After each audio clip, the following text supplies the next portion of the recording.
Like మీ journey ఎట్లా like TEDx speaker అంత heights reach అవ్వడానికి సో ఎలా మీరు మీ జర్నీ ఎట్లా అంతవరకు రావడానికి? శ్రీనివాస్ గారు యాక్చువల్గా టెడెక్స్ స్పీకర్ అవ్వాలా, జోస్టాక్ స్పీకర్ అవ్వాలని నాది గోల్ అయితే లేకుండే. It happened in the process. It has like A struggle childhood, అంటే లైక్ డిఫికల్ట్ చైల్డ్హుడ్ ఉండే నాది. I was a school drop out in grade 8. ఫ్యామిలీలో ఫినాన్షియల్ డిస్ట్రెస్ ఉండే. సో నేను పూర్తిగా వ్యవసాయం చేశాను 7 years. మాది బిజినెస్ కూడా క్లోజ్ అయింది, ఉన్న ప్రాపర్టీస్ పోయాయి, ఫినాన్షియల్ స్ట్రగుల్స్ బాగా పీక్గా ఉండే బాగా. సో మీరు more specialised in like family relations కానీ రిలేషన్షిప్ వాటి మీద ఎక్కువగా మెంటరింగ్ చేస్తుంటారు. ఇప్పుడు యాక్చువల్గా my focus is all on relationship. ఎందుకంటే అండి కమింగ్ డికేడ్స్లో ద బిగ్గెస్ట్ పాండమిక్ ఏదైనా అవుతుందంటే అది రిలేషన్షిప్ పాండమిక్ అవుతుందండి. ఇంట్లో సంతోషంగా లేకుంటే నేను బయట ప్రైమ్ మినిస్టర్ అయినా, నా దగ్గర ఎన్ని కోట్లు ఉన్నా, ఎంత పవర్ఫుల్ ఉన్నా, ఇంట్లోకి వచ్చి నేను మళ్ళీ ఏంటంటే ఒక స్ట్రెస్తో ఒక బాధతో పడుకుంటే మనసు విరిగితే దెర్ ఇస్ నో పాయింట్ అండి. ఇప్పుడు మీరు చెప్పే రిలేషన్షిప్ వాటిలో సపోజ్ మ్యారేజ్ కపుల్స్ ఉన్నారు. మ్యారేజ్ అనగానే ఇద్దరు మనుషులు కాదు, 2 ఫ్యామిలీస్ అని పాత రోజుల నుంచి మనం వింటూనే ఉన్నాం. ఇప్పటికి కూడా అదే ప్రూవెన్. అది ఎవర్ అది ఉంటేనే బాగుంటుంది.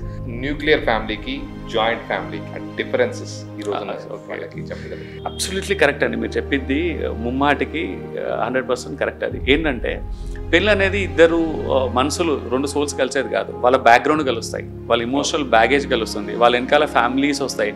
ఫ్యామిలీ అంటే బయాలజికల్ ఫ్యామిలీసే కాదు, వాళ్ళ బిలీఫ్ సిస్టమ్స్. ఇవన్నీ స్టార్టింగ్లో బాగానే ఉంటాయి. మేము పెళ్ళి మనకు love marriage, it is legal, it is మంచి పర్ఫెక్ట్ ఉంది, వెళ్ళిపోతుంది అనుకుంటాం. కానీ పెళ్లి వరకు అది ఏం తెలియదు ఇంపార్టెన్స్. పెళ్లి తర్వాత తెలియకుంటే చాప కింద నీరులాగా ఈ భార్య భర్తలు ఇద్దరి మధ్యలో తెలియకుంటాను, వాళ్ళకు కూడా తెలియదు. భార్య భర్తలు ఒకరికొకరు అంటే చాలా ఇష్టం, ప్రేమ. కానీ వాళ్ళకి తెలియకుండానే ఈ ఇన్ఫ్లుయెన్స్ అనేది, కంపాటబిలిటీ లేకుంటే ఆ ఇన్ఫ్లుయెన్స్ అనేది, అంటే యాక్సెప్టెన్స్ లెవెల్ లేకుంటే వీళ్ళిద్దరి మధ్యలో గ్యాప్ని పెంచుతాయి. వాళ్ళ అమ్మాయిని దించేసి రంగంలో వాళ్ళకు కూడా తెలియదు వాళ్ళ పావులని, ఈ గేమ్లో వాళ్ళ పావులని తెలియదు. వాళ్ళ ఈక్వల్ సాటిస్ఫైడ్ అవ్వడానికి వీళ్ళిద్దరి మధ్యలో చిచ్చు పెట్టేస్తారు తెలియకుండానే. వీళ్ళు బ్రెయిన్ వాష్ అవుతారు, వీళ్ళు బ్రెయిన్ వాష్ అవుతారు. టాపిక్ వచ్చినప్పుడు ఇద్దరి మధ్యలో ఒక ఎక్స్ప్లోర్డ్ అయిపోయి అదేంటంటే వీళ్ళ ప్రేమను కూడా మర్చిపోతారు వాళ్ళు. మ్యారేజ్ అయిన తర్వాత హస్బెండ్ వైఫ్కి సపోర్ట్ చేయాలా, మదర్కి సపోర్ట్ చేయాలి? ఎవరికి ఎక్కడ సపోర్ట్ చేయాలో అక్కడ సపోర్ట్ చేయాలి. అట్ ద సేమ్ టైం ఎవరు తగ్గించొద్దు, ఎవరిని పెంచొద్దు. అత్త కోడలు హస్బెండ్ దగ్గర, ఇప్పుడు అబ్బాయి దగ్గర అత్త ఎక్స్పెక్టేషన్స్ ఎక్కువ ఉంటాయి, భర్త దగ్గర భార్య ఎక్స్పెక్టేషన్స్ ఎక్కువ ఉంటాయి. ఇద్దరు కూడా ఎక్స్పెక్టేషన్స్. ఇక్కడ భర్త ఈ should play A kind of ఏంటంటే ఒక అన్బయాస్డ్ జ్యుడిషియల్ రోల్ లాగా ప్లే చేయాలి. అతి మంచిది కాదండి, అతివృష్టి అనావృష్టి. మొత్తమే పట్టించుకోలేమనుకో ఇట్ ఈస్ వెరీ బ్యాడ్. ఎక్కువ పట్టించుకున్నాం అనుకో అది కూడా మంచిది కాదు. భార్య చేయకూడని తప్పులు అంటే ఈ రిలేషన్ ని బ్రేక్ చేస్తాయి, ఇలాంటి తప్పులు అంటే ఎలాంటివి? నేను యాక్చువల్లీ ఎప్పుడు కూడా నెగటివ్ కాంటెక్స్ట్ ఇవ్వనండి. భార్య చేయకూడని తప్పులు అనను, తెలియకుండా మిస్టేక్ చేయకూడదు. ఇద్దరి మధ్యలో ఉన్న కాన్వర్సేషన్స్ ఏదైతే ఉంటాయో, భార్య భర్తల మధ్య కాన్వర్సేషన్స్, అమ్మగారింటికి అమ్మతోటి కానీ మిగతా వాళ్ళకి కానీ షేర్ చేయకూడదు. కొన్ని ఉంటాయి confidential sensitive things, we have to keep it with them only. కొడుకుని అంటే లైక్ చిన్న పిల్లలు పెంచేటప్పుడు ఎస్పెషల్లీ కొడుకుని పెంచడంలో పేరెంట్స్ చేసే కామన్ మిస్టేక్స్ ఉంటాయి. డెఫినెట్లీ అండి, ఇన్ఫ్లుయెన్స్ రేపు ఫ్యూచర్ లో డెఫినెట్లీ ఉంటుంది. ఇది ఇట్ అప్లైస్ టు బోత్ అండి. అబ్బాయిని పెంచినా అమ్మాయిని పెంచినా, కానీ అబ్బాయిని పెంచడం లెక్క ఉంటుంది ఇంపాక్ట్. అమ్మాయిది అంతే కొంచెం ఏంటంటే ఇంట్లో కంట్రోల్ గా ఈ మధ్య, కాకపోతే ఇద్దరు సమానమవుతారు ఈ మధ్యలో, అందరూ అన్ని చేస్తారు అబ్బాయిలు అమ్మాయిలు. బేసికల్గా ఏంటంటే అండి అబ్బాయిని కావచ్చు అమ్మాయిని కావచ్చు పెంచేటప్పుడు పేరెంట్స్ చేయని మిస్టేక్స్ ఏంటంటే పిల్లలని ఏంటంటే కొంచెం ఇండిపెండెంట్ గా చేయాలండి, డిపెండెంట్ గా చేస్తున్నారు. వైఫ్ అండ్ హస్బెండ్ మధ్యలో గొడవలు కామన్ గా ఉంటాయి, రెగ్యులర్ ఉంటాయి. థర్డ్ పర్సన్ ఇన్వాల్వ్మెంట్ దాన్ని ఎంతవరకు? ఈ మధ్యకాలంలో ఒకప్పుడు చాలా ఉండేదండి థర్డ్ పార్టీ, ఈ మధ్య కొంచెం తగ్గింది. తగ్గింది ఈ మధ్య. ఎందుకంటే ఇప్పుడు మనతా న్యూక్లియస్ ఫ్యామిలీస్ అయినాయి. ఈవెన్ ఇంట్లో 10 మంది తగ్గిపోయారు. అప్పుడు ఎక్స్టెండెడ్ ఫ్యామిలీ థర్డ్ పార్టీ. అయితే ఇప్పుడు ఒకప్పట్లో థర్డ్ పార్టీలు ఇప్పుడు అంతా నేబర్స్, అత్తమామలు లేకుంటే తోబుట్టులు అలా కాకుండా కొత్త థర్డ్ పార్టీస్ వచ్చారండి ఇప్పుడు. ఎవరండి?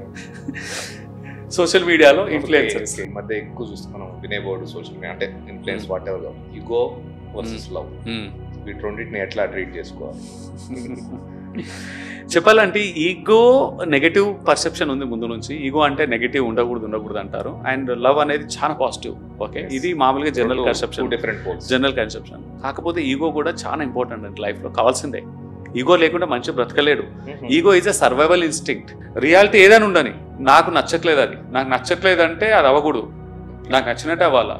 1+1 = 2 కాదు, 1+1 = 11 అని నమ్మాలి మీరు, లేదా ఇంకా ఏదో ఒకటి అనేది మన ఈగో నిర్ధారిస్తుంది. అది నేను నాది అనేది ఒకటి ఓవర్గా వెళ్ళిపోతుంది ఈగో అనేది. లవ్ మ్యారేజ్ చూస్తే ఎక్కువ బ్రేక్ అవుతున్నాయి. రీజన్స్ ఏముంటాయి అంటారు? మెయిన్ రీజన్స్ ఈ మధ్య లవ్ మ్యారేజెస్ మనకు బ్రేకప్ అవడానికి కారణం ఏంటంటే పెళ్లికి ముందున్న వర్షన్ వేరు, అబ్బాయిలో కానీ అమ్మాయి కానీ, పెళ్లి తర్వాత ఉండే వర్షన్ వేరు.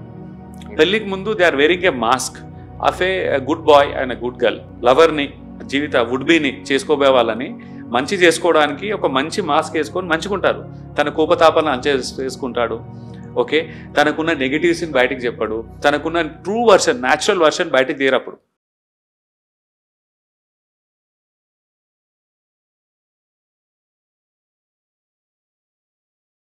Hi, welcome to Anantara media. ఈరోజు మనతో పాటు మన ముందున్నారు ప్రముఖ TEDx speaker, Josh Talks speaker Ganesh garu. తన జీవితంలో ఎన్నో ఒడిదొడుకులను ఎదుర్కొని ఈరోజు ఇంత మంచి స్టేజ్కి వచ్చిన తన అనుభవాల గురించి మనతో షేర్ చేసుకోవడానికి మన పాడ్కాస్ట్కి ఇవాళ స్పెషల్ గెస్ట్గా వచ్చారు.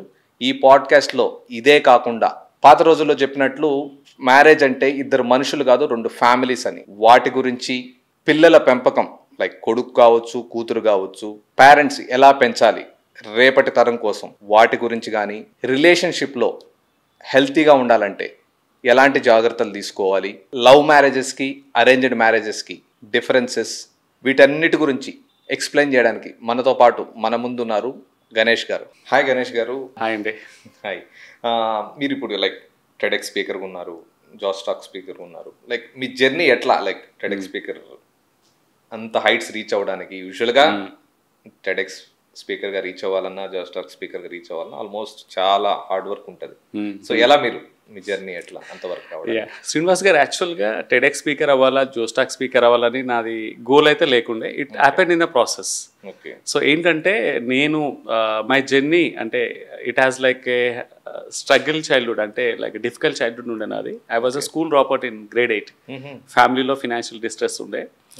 సో స్కూల్ డ్రాప్ అవుట్కి కారణం అదే డిస్ట్రెస్. ఇట్స్ చదువుకోవట్లేదు, నేను వద్దునని కాదు, వేరే రీజన్స్ కాదు. ప్రాపర్ ఉండేవాడిని అప్పట్లో. నేను మా నాన్న బిజినెస్ లాస్ అయినందుకు అనివార్య పరిస్థితిలో అయిపోయాక I mean we were like well establish upper middle class, కంప్లీట్గా ఫినాన్షియల్గా సఫర్ అయినాం. ప్రొలాంగ్డ్ డిస్ట్రెస్ అది, చాలా ప్రొలాంగ్ 5-6 years సఫర్ అయినాం. నేను డ్రాప్ అవుట్ అవుతున్నాం. ఆల్మోస్ట్ నేను 4th క్లాస్ ఉన్నప్పటి నుంచే స్ట్రగుల్ స్టార్ట్ అయినాయి. 2 చెల్లెలు నాకు. సో 8th క్లాస్లో నేను I decided, so I not continue, let me support my father business అని. ఇబ్బంది ఉందని. సో స్కూల్ కంప్లీట్గా నేను వాలంటీర్గా మానేసిన. మా అమ్మ నాన్నకి ఇష్టం లేదు, వాళ్ళు స్కూలే మానేసా కంప్లీట్గా. నేను 9th క్లాస్ చదవలే, 10th 8thలో వదిలేసాను మధ్యలో. 9th 10th ఇంటర్ అలాంటివి ఏం లేవు. సో నేను పూర్తిగా వ్యవసాయం చేశాను 7 years. ఆ షాప్ కూడా అమ్మేసాం 1 yearలో. నేను స్కూల్ మానేసాం 1-2 yearsకి. మా బిజినెస్ కూడా క్లోజ్ అయింది, ఉన్న ప్రాపర్టీస్ పోయాయి, ఫినాన్షియల్ స్ట్రగుల్స్ బాగా పీక్గా ఉండే బాగా. సో ఒక చిన్న 1.5 acre ల్యాండ్లో మేము వ్యవసాయం చేస్తూ, నేను కూడా ఫుల్ టైమ్ ఫార్మింగ్. చైల్డ్హుడ్ డేస్లో, డిఫైనింగ్ టీనేజ్ డేస్లో మొత్తం నాకు ఫార్మింగ్గానే అయింది. Even I sold vegetables in local రైతు బజార్స్ మైదీపట్నం. ఆ స్టేజ్ నుంచి వెళ్ళాను. సో ఈ ప్రాసెస్లో ఏంటంటే అండి, చిన్నప్పటి నుంచి నాకు డిజైర్ ఉండే లైఫ్లో కొంచెం ఒక మీనింగ్ఫుల్, పర్పస్ఫుల్ లైఫ్ లీడ్ చేయాలని, ఏదో ఒకటి చేయాలని ఒక స్ట్రాంగ్ ఉండే. నేను స్కూల్ డ్రాప్ అవుట్, కాలేజ్ లేదు, ఫ్రెండ్స్ అందరు వెళ్తున్నారు, వాళ్ళకు లైఫ్ బాగుంది. నేనేంటంటే కంప్లీట్గా ఎండకు ఆ కూరగాయలు కూడా బస్తాలు మోసుకుంటూ, రైతు వాళ్ళంతా మా ఫ్రెండ్స్ వాళ్ళ ఫ్యామిలీస్ వాళ్ళు రైతు మార్కెట్ కోసం దాక్కునేవాడిని, కనపడొద్దని. నీ ఫ్రెండ్స్ వాళ్ళ ఫ్యామిలీస్ వెజిటేబుల్స్ పర్చేసింగ్ వస్తే నేను అమ్ముతుండేవాడిని. వాళ్ళు వచ్చినప్పుడు గుర్తున్న వాళ్ళు ఎవరైనా వస్తే నేను కొంచెం పక్కకి వెళ్ళేవాడిని, న్యూస్ పేపర్ పక్కన పెట్టుకొని చూసుకునేవాడిని, పక్కకి వెళ్ళేవాడిని. అంటే నాది ఏంటంటే మొత్తం అవతారం కూడా, బట్టలన్నీ కొంచెం తట్లు బట్టలు ఎలా ఉంటాయి, బస్తలు అవి మోయడం అవి ఇవి, ఎండలు పనిచేసేవాడిని. లైక్ గుర్తుపట్టకుండా అయ్యేది పరిస్థితి. అంటే ఆ స్టేజ్ నుంచే వచ్చాను నేను యాక్చువల్గా. It is not to impress others, inspiration కోరమే చెప్పేది నేను ఇదంతా. సో నేను ఏమైందంటే 7 years వ్యవసాయం చేసి, ఆల్మోస్ట్ 7 yearsలో నేను వీక్లీ 5-6 times కూరగాయలకి అమ్ముకొచ్చేవాడిని, పండించేవాడిని నేనే. గేదెలు అవి అన్నీ ఫుల్ ఫ్లెక్స్ ఫార్మర్ అనమాట. మా ఊర్లో ఆదర్శ రైతు అంటే ఇట్లా ఉండాలి, పిల్లోన్ లాగా. ఆ పిల్లోన్ చూడ ఎలా పనిచేస్తున్నారు. ఇప్పుడు కూడా మా ఊర్లో ఆ వాల్యూ ఉంది. వెళ్ళగానే అదే గుర్తు చేస్తుంటారు. నాకు కూడా అవన్నీ మెమరీ లేనంత రీకనెక్ట్ అవుతుంది. అప్పట్లో నేను ఓపెన్ యూనివర్సిటీ ఒకటి యాడ్ చూశాను. అంటే నువ్వు 10th class pass or fail, మీకు ఏం లేకున్నా 18 years ఉంటే, and if you right and entrance exam you can do correspondence BA BCom BSc అని ఉంది.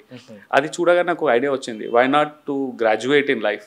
అది ఓపెన్ యూనివర్సిటీ కానీ నేను ఎలాగో ఎలిజిబుల్ అయితే 18+ ఉన్నాను, ఎంట్రన్స్ రాస్తే అయిపోతుందని చెప్పుకోవడానికి ఒక డిగ్రీ ఉండాలని రాస్తాను నేను. అది సో నేను ఆంధ్ర యూనివర్సిటీ, అది కరెస్పాండెన్స్, ఓపెన్ యూనివర్సిటీది. ఎంట్రన్స్ రాశాను, అమీర్పేట్ గోల్స్పాడ్ దగ్గర సెంటర్ ఉండే. I remember all each and every moment. So అది రాశాక నేను బీకామ్ తీసుకున్నాను. ఫస్ట్ ఇయర్ బార్డర్లో పాస్ అయిన model paper, second year third year second class, and third year వచ్చేసి ఒక 2-3 months స్పెండ్ చేసి ఫస్ట్ క్లాస్ అయింది. అదాక I got a thought, why not to pursue regular masters. ఈ డిగ్రీ కూడా సరిపోతుంది రెగ్యులర్ మాస్టర్ చేయడానికి. So that is my turning point in life. MBA చేశాను, and MBA fortunately I happen to do in Chennai, Madras యూనివర్సిటీలో. మాకు friends connect అయ్యి అక్కడికి వెళ్ళాను. సో ఎంబీఏలో ఐ వాజ్ లైక్ ఇన్ఫీరియర్ అండి. మా క్లాస్మేట్స్ అంతా బీబీఏలు, రెగ్యులర్ బీటెక్లు, అన్ని రెగ్యులర్ గ్రాడ్యుయేషన్ చేసి వచ్చిన వాళ్ళు.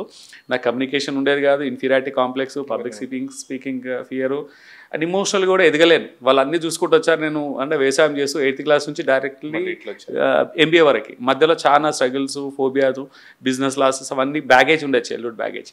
First 6 months I was a laughing stock in my class. First 3 months I'm sorry.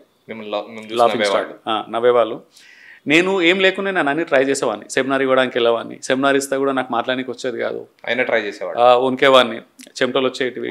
Professor support చేశారు. 3 months వరకు లాఫింగ్ స్టాక్ ఉండే. ఆ 3 months తర్వాత ఒక సెమినార్ క్లిక్ అయింది అది క్లాస్లో. కంప్లీట్గా మారి. అప్పటికి నేను కూడా నిద్రపోయేవాడిని కాదు. ప్రతిసారి జనాలు ఫన్ వేయడము, ఇది అంటే విస్పరింగ్స్ అవి ఇవి. కొంతమంది ముందు కూడా వాళ్ళు ఎందుకు ట్రై చేస్తారా, వదిలేచ్చు కదా నీకు అవసరమా అని. ఎగ్జామ్ రాస్తే అయిపోతుంది. అలాగా మా ఫ్రెండ్స్ తెలుగు వాళ్ళు కూడా ఉంటాయి క్లాస్. ఎక్కడ కూడా మీరు వెనక్కి తగ్గలేదు? ఎక్కడ తగ్గలేదు. 11 states వాళ్ళు ఉన్నాయి మా class. I'm very blessed to have that college. So అక్కడ ఆ రోజు బాగా వెళ్ళింది సెమినార్. అందరు ఎవరైతే నవ్వారో వచ్చేసి బాగా క్లాప్స్, నాన్ స్టాప్ క్లాప్స్ కొట్టడం. ఎవరైతే మిమ్మల్ని చూసినా నవ్వారు. క్లాప్స్ కొట్టి తర్వాత సెషన్ అయిపోయాక అందరూ వచ్చి shake hands, well done, you are completely change అని. ఇంకా ఏంటంటే మోటివేషన్ అక్కడ నుంచి పీక్ అయింది. అక్కడ నాకు చిన్న ట్యాగ్ ఇచ్చారు, మోటివేషన్ అని, మిస్టర్ మోటివేషన్ అని. నాకు అనిపించింది అంటే your life it self is a motivation అని. అప్పట్లో నేను స్కూల్ డ్రాప్ అవుట్ అని అప్పుడు తెలిసింది అందరికి. ఓకే, డ్రాప్ అవుట్ అని ఎవరికి తెలియదు. అప్పుడు తెలిసింది. క్లాప్స్ కొట్టాక. Actually his background is not regular. 8th తర్వాత ఎంబీఏ అయినా కానీ వాళ్ళ పర్సెప్షన్ కూడా మారింది, నా పర్ఫార్మెన్స్ కూడా ఇంప్రూవ్ అయింది. సో అక్కడ ఆ టర్నింగ్ పాయింట్ నుంచి ఇంకా నేను ఏంటంటే అక్కడ నుంచి మా ప్రొఫెసర్స్ కావచ్చు, డిపార్ట్మెంట్లో కావచ్చు, మా కాలేజ్ రిప్రజెంటేషన్ నేను చేసేవాడిని. కోయంబత్తూర్, బెంగళూరు, తమిళనాడు, చెన్నై బేస్ కదా, అన్ని సిటీస్లో college paper presentation, workshops, management workshops, ఎక్కడికి వెళ్ళినా పార్టిసిపేట్ చేసి ఏదో ఒక ప్రైజ్, ఫస్ట్ సెకండ్ థర్డ్ తీసుకొచ్చేవాడిని. It has become a name, Ganesh Ganesh Ganesh Ganesh అని. సో అక్కడ మోటివేషన్ అనే ముద్రపడింది. నేను 40s మోటివేషన్ స్పీకర్ అవ్వాలని ఉండే. ఓకే, సో అది ఒకటి బాగా స్ట్రాంగ్ ఉండే. అప్పుడే డిసైడ్ అయినాను, మిస్టర్ మోటివేషన్ అంటే life is inspiring, why don't you share with others. నీతో మాట్లాడితే కొంచెం పాజిటివ్ వైబ్స్ వస్తాయని ఫ్రెండ్స్ అనేవాళ్ళు. అది అయినాక నాకేంటంటే నేను కార్పొరేట్ కెరీర్లో ఎంటర్ అయినాను. ఫస్ట్ జాబే వండర్ఫుల్ జాబ్ ఎంఎన్సీలో.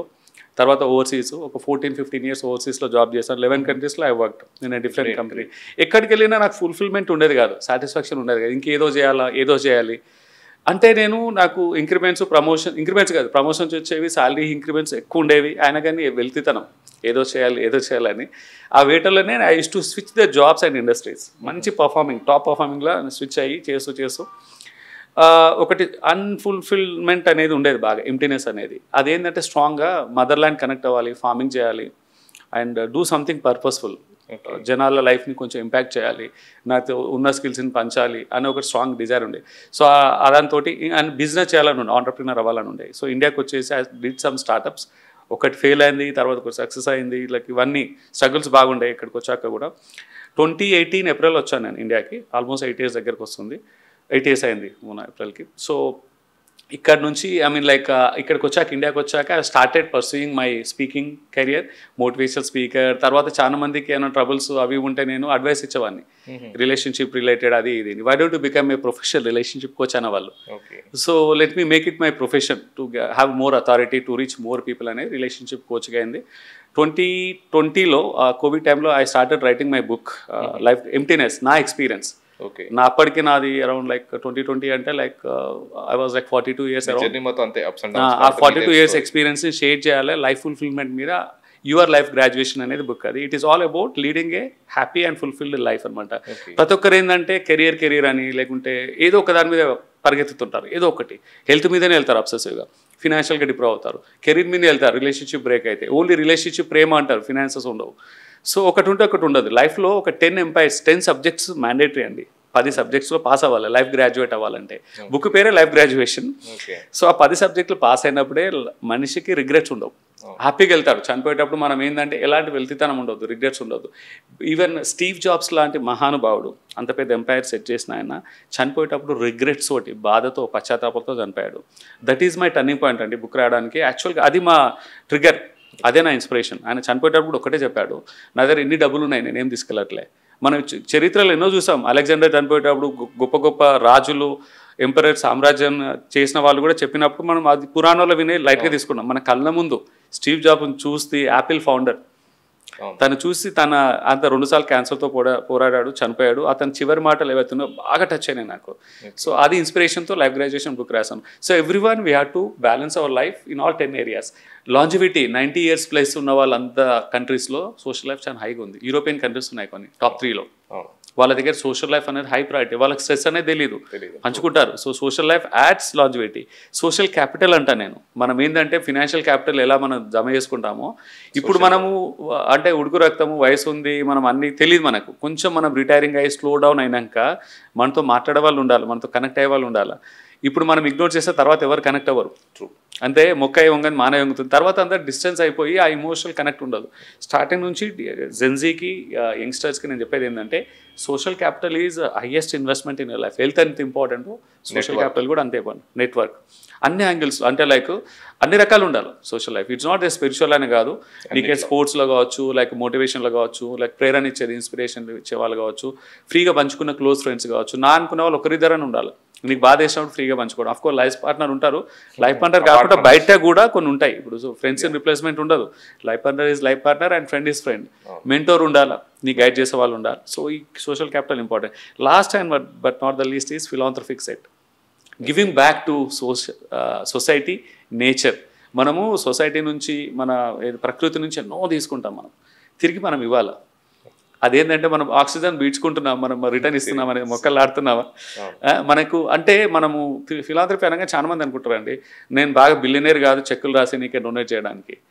ఫిలాంథ్రఫీ చేయడానికి అత్యున్నతమైన బెస్ట్ ఫిలాంథ్రఫీ ఏంటంటే అండి, it is not about giving money alone. అదేంటంటే మనకున్న స్కిల్స్ని 10 మందికి పంచడం. మన ద్వారా if 1 or 2 lives are getting impacted. నా ఉద్దేశం అదే. ఇప్పుడు నా కోచింగ్లో కావచ్చు, నేను చేసే పనిలో కనీసం కొన్ని లైఫ్స్ మారితే that's the biggest achievement for me.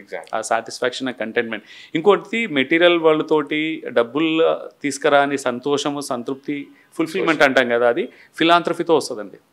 అంటే ఎదుటి వ్యక్తి మనం చేసినప్పుడు వాళ్ళ ఉన్న ఆనందం కావచ్చు, మనకు క్రియేట్ అయింది.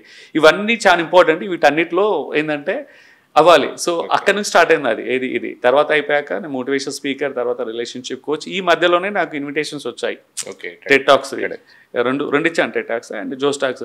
ఇట్స్ నథింగ్ అండి, జస్ట్ అది చెప్పుకోవడానికి అంతే తప్ప మన లైఫ్లో ఎన్ని సర్టిఫికేట్స్, అవార్డ్స్ ఇవన్నీ కూడా it's part of our life. నేను ఏంటంటే లైక్ నేను ఏమి ఇవ్వగలుగుతాను, ఇంకెంత ఇవ్వగలుగుతాను, how can I become better, how can I contribute more అనేది కాన్సెప్ట్ తోటే నేను ముందుకెళ్తానండి. సో మీరు మోర్ స్పెషలైజ్డ్ ఇన్ లైక్ ఈ ఫ్యామిలీ రిలేషన్స్ కానీ రిలేషన్షిప్ వాటి మీద ఎక్కువగా మెంటరింగ్ చేస్తుంటారు. ఇప్పుడు యాక్చువల్గా my focus is all on relationship. ఎందుకంటే అండి కమింగ్ డికేడ్స్లో ద బిగ్గెస్ట్ పాండమిక్ ఏదైనా అవుతుందంటే అది రిలేషన్షిప్ పాండమిక్ అవుతుందండి. Undeclared silent pandemic already start అయింది. ఇప్పుడు కోవిడ్ పాండమిక్ ఉంది, WHO అఫీషియల్గా రిలీజ్ చేసింది, ఓకేనా. బట్ ఇది ఎవరు డిక్లేర్ చేయట్లా. Nobody is caring. గవర్నమెంట్స్ కూడా ఏమి అవేర్నెస్ ప్రోగ్రామ్స్ లేవు, కాలేజెస్ లేవు. ఈవెన్ స్కూల్లో, కాలేజెస్లో కూడా ఇమోషనల్ ఇంటెలిజెన్స్ మీద నో సబ్జెక్ట్, నో అవేర్నెస్. తెలియకుండానే సైలెంట్ కిల్లర్ లాగా బంధాల మీద, పెళ్లిల మీద, లైఫ్ స్కిల్స్ పక్కన పెడదాం. రిలేషన్షిప్ మీద అసలు ఎలాంటి సిలబస్ లేదు, ఎలాంటి అవేర్నెస్ లేదు, ఎక్కడకు లేదు. ఎంతసేపు మార్కులు, స్కోర్లు, లైక్ మెకానికల్గా అయిపోయి ఒక మెషిన్, ఒక ఫ్యాక్టరీ అయిపోయిందండి. పిల్లల లైఫ్ కూడా ప్రొడ్యూస్ చేస్తున్నాం ప్రోడక్ట్స్ని. సో ఇదేంటంటే ఇప్పుడు భార్య భర్తలకే కాదు, పేరెంటింగ్లో పిల్లలకు కూడా ఇమోషనల్ ఇంటెలిజెన్స్, రిలేషన్షిప్ మీద అవేర్నెస్ అనేది చాలా పెంచాలి. అండ్ నా ఆబ్జెక్టివ్, నా విజన్ కూడా ఏంటంటే ప్రీ మ్యారిటల్ అవేర్నెస్ అనేది చాలా ఇంపార్టెంట్. చిన్నప్పటి నుంచి పిల్లలకి ఎమోషనల్ రెగ్యులేషన్ పెంచితే ఆ ప్రీ మ్యారిటల్ అవేర్నెస్ తగ్గుతుంది. ఇప్పుడు ఉన్న జనరేషన్కి ఆల్రెడీ పెరిగి పెద్దయి మ్యారేజ్కి రెడీ అయిన వాళ్ళకు ప్రీ మ్యారిటల్ అవేర్నెస్ చాలా ఇంపార్టెంట్ అండి.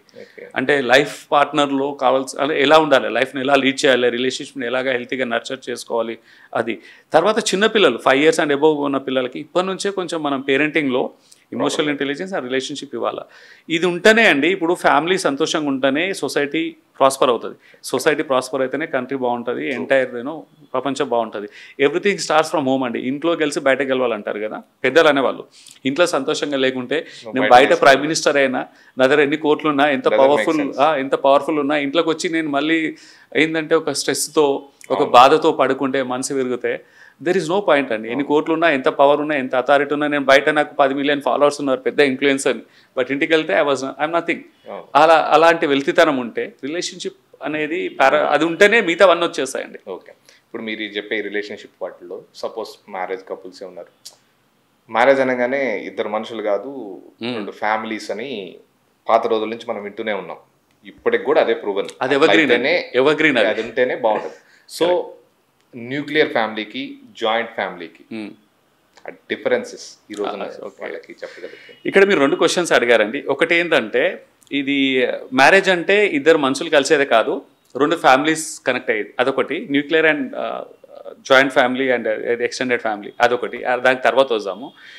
అబ్సల్యూట్లీ కరెక్ట్ అండి మీరు చెప్పింది, ముమ్మాటికి 100% కరెక్ట్. అది ఏంటంటే పెళ్ళి అనేది ఇద్దరు మనసులు 2 సోల్స్ కలిసేది కాదు, వాళ్ళ బ్యాక్గ్రౌండ్ కలుస్తాయి, వాళ్ళ ఇమోషనల్ బ్యాగేజ్ కలుస్తుంది, వాళ్ళ వెనకాల ఫ్యామిలీస్ వస్తాయి. ఫ్యామిలీ అంటే బయాలజికల్ ఫ్యామిలీసే కాదు, వాళ్ళ బిలీఫ్ సిస్టమ్స్, వాళ్ళ ట్రెడిషన్స్, వాళ్ళ అప్బ్రింగింగ్, వాళ్ళ ఎక్స్పెక్టేషన్స్, వాళ్ళ అన్ని నామ్స్ ఉంటాయి. ఇప్పుడు అబ్బాయి ఎగ్జామ్ ఈ మధ్య ఇంటర్ క్యాస్ట్ కావచ్చు, ఇంటర్ స్టేట్ కావచ్చు, ఇంటర్ కంట్రీ, ఇంటర్నేషనల్ కూడా అవుతున్నాయి మ్యారేజెస్. ఓ ఫారినర్ వచ్చేసి ఇండియన్ చేసుకోవడం, లేకుంటే బెంగాలీ వచ్చేసి తెలుగానం చేసుకోవడం, లైక్ ఇవన్నీ అవుతున్నాయి కదా. So they are coming with a different backgrounds, వాళ్ళ ట్రెడిషన్స్, నామ్స్ ఇవన్నీ స్టార్టింగ్లో బాగానే ఉంటాయి. మేము పెళ్ళి మనకు love marriage, it is legal, it is మంచి పర్ఫెక్ట్ ఉంది, వెళ్ళిపోతుంది అనుకుంటాం. కానీ పెళ్ళి వరకు అది ఏం తెలియదు ఇంపార్టెన్స్. పెళ్ళి తర్వాత తెలియకుంటే చాప కింద నీరులాగా ఈ భార్య భర్తలు ఇద్దరి మధ్యలో తెలియకుంటాను, వాళ్ళకు కూడా తెలియదు. భార్య భర్తలకు ఒకరికొకరు అంటే చాలా ఇష్టం, ప్రేమ, కానీ వాళ్ళకి తెలియకుండానే ఈ ఇన్ఫ్లుయెన్స్ అనేది, కంపాటబిలిటీ లేకుంటే ఆ ఇన్ఫ్లుయెన్స్ అనేది అంటే యాక్సెప్టెన్స్ లెవెల్ లేకుంటే వీళ్ళిద్దరి మధ్యలో గ్యాప్ని పెంచుతాయి. ఇప్పుడు ఎగ్జాంపుల్ ఏదన్నా సెన్సిటివిటీస్ పాయింట్స్ కొన్ని రేజ్ అవుతాయి. ఇప్పుడు అబ్బాయి వాళ్ళు ఉంటారు, ఓకే, ఇప్పుడు అమ్మాయి వాళ్ళ పేరెంట్స్ ఆ ఫ్యామిలీ ఏదైతే ఉందో అబ్బాయి వాళ్ళ ఫ్యామిలీని రెస్పెక్ట్ చేయలేదనుకోండి, వాళ్ళిద్దరి మధ్యలో కాన్ఫ్లిక్ట్ స్టార్ట్ అయ్యి వాళ్ళు ఏం చేస్తారు, ఇండైరెక్ట్గా they settle score with this couple. వాళ్ళ అబ్బాయి అమ్మాయిని దించేసి రంగంలో, వాళ్ళకు కూడా తెలియదు వాళ్ళ పావులని, ఈ గేమ్లో వాళ్ళ పావులని తెలియదు. వాళ్ళ ఈక్వల్ సాటిస్ఫైడ్ అవ్వడానికి వీళ్ళిద్దరి మధ్యలో చిచ్చు పెట్టేస్తారు తెలియకుండానే. వీళ్ళు బ్రెయిన్ వాష్ అవుతారు, వీళ్ళు బ్రెయిన్ వాష్ అవుతారు. టాపిక్ వచ్చినప్పుడు ఇద్దరి మధ్యలో ఒక ఎక్స్ప్లోడ్ అయిపోయి అదేంటంటే వీళ్ళ ప్రేమను కూడా మర్చిపోతారు వాళ్ళు. మా అమ్మ నాన్న ఇలా ట్రీట్ చేస్తారా, వీళ్ళు ఇట్లనా వాళ్ళు అట్లనా, అది ఇది అనేది. సో ఇక్కడ రియాలిటీకి వచ్చేసి ఏంటంటే అండి, 2 ఫ్యామిలీస్, అబ్బాయి ఫ్యామిలీ వాళ్ళని అబ్బాయి ఫ్యామిలీ వాళ్ళని ఒకరినొకరు ఇప్పుడు భార్య భర్తలు ఎలా యాక్సెప్ట్ చేస్తున్నారో వాళ్ళని కూడా యాక్సెప్ట్ చేసి, ఇప్పుడు ఏంటంటే సేమ్ థింకింగ్ ఉండదండి. ఇప్పుడు ఒక తోబుట్టులు, ఒకే రక్తం పంచుకు పుట్టిన తోబుట్టులే different thought process, different skills, different టేస్ట్లు, బట్టలు వేసుకునే స్టైల్ వేరు, తినే తిండి వేరు, వాళ్ళ కెరీర్లో ఏం సాధించాలనేది వేరు, అన్ని వేరు ఉన్నప్పుడు ఎక్కడో డిఫరెంట్ ఫ్యామిలీస్ ఒకే రకంగా ఆలోచించాలి, ఒకే రకంగా బట్టలు, ఏదైనా పండుగ వచ్చింది అనుకోండి, లేదు ఇదే బెస్ట్ ఇలాగే చేయాలి, మాలాగానే ఉంటేనే మాకు యాక్సెప్టెన్స్ అని అబ్బాయి ఫ్యామిలీ అనుకున్నా అమ్మాయి ఫ్యామిలీ అనుకున్నా బెడిసిపోతాయి. అక్కడ బంధాలు అనేది బలహీన పడుతుంటాయి. వాళ్ళు హ్యాపీగా ఉంటారు, ఈ జంటను కూడా విడదీస్తారు. వాళ్ళు ఒక స్టేజ్కి వచ్చినాక వీళ్ళు ఎందుకు స్టార్ట్ అయింది, ఎక్కడ స్టార్ట్ అయింది మర్చిపోయి ఇవన్నీ కలిసి పెద్దగా రచ్చరచ్చ అయిపోయి వాళ్ళు బ్రేకప్లు, డివోర్సెస్ వరకు వెళ్తున్నాయి. సో ఇక్కడ ఏంటంటే ఇది చాలా important. They are not just marrying 2 persons, వాళ్ళు మ్యారేజ్ చేసుకోవట్లేదు, వాళ్ళ బిలీఫ్ సిస్టమ్స్ని, ట్రెడిషన్స్ని, వాళ్ళ బ్యాక్గ్రౌండ్స్ అన్నిటినీ వాళ్ళు కలుస్తున్నాయి. కలిపే బంధమే మ్యారేజ్.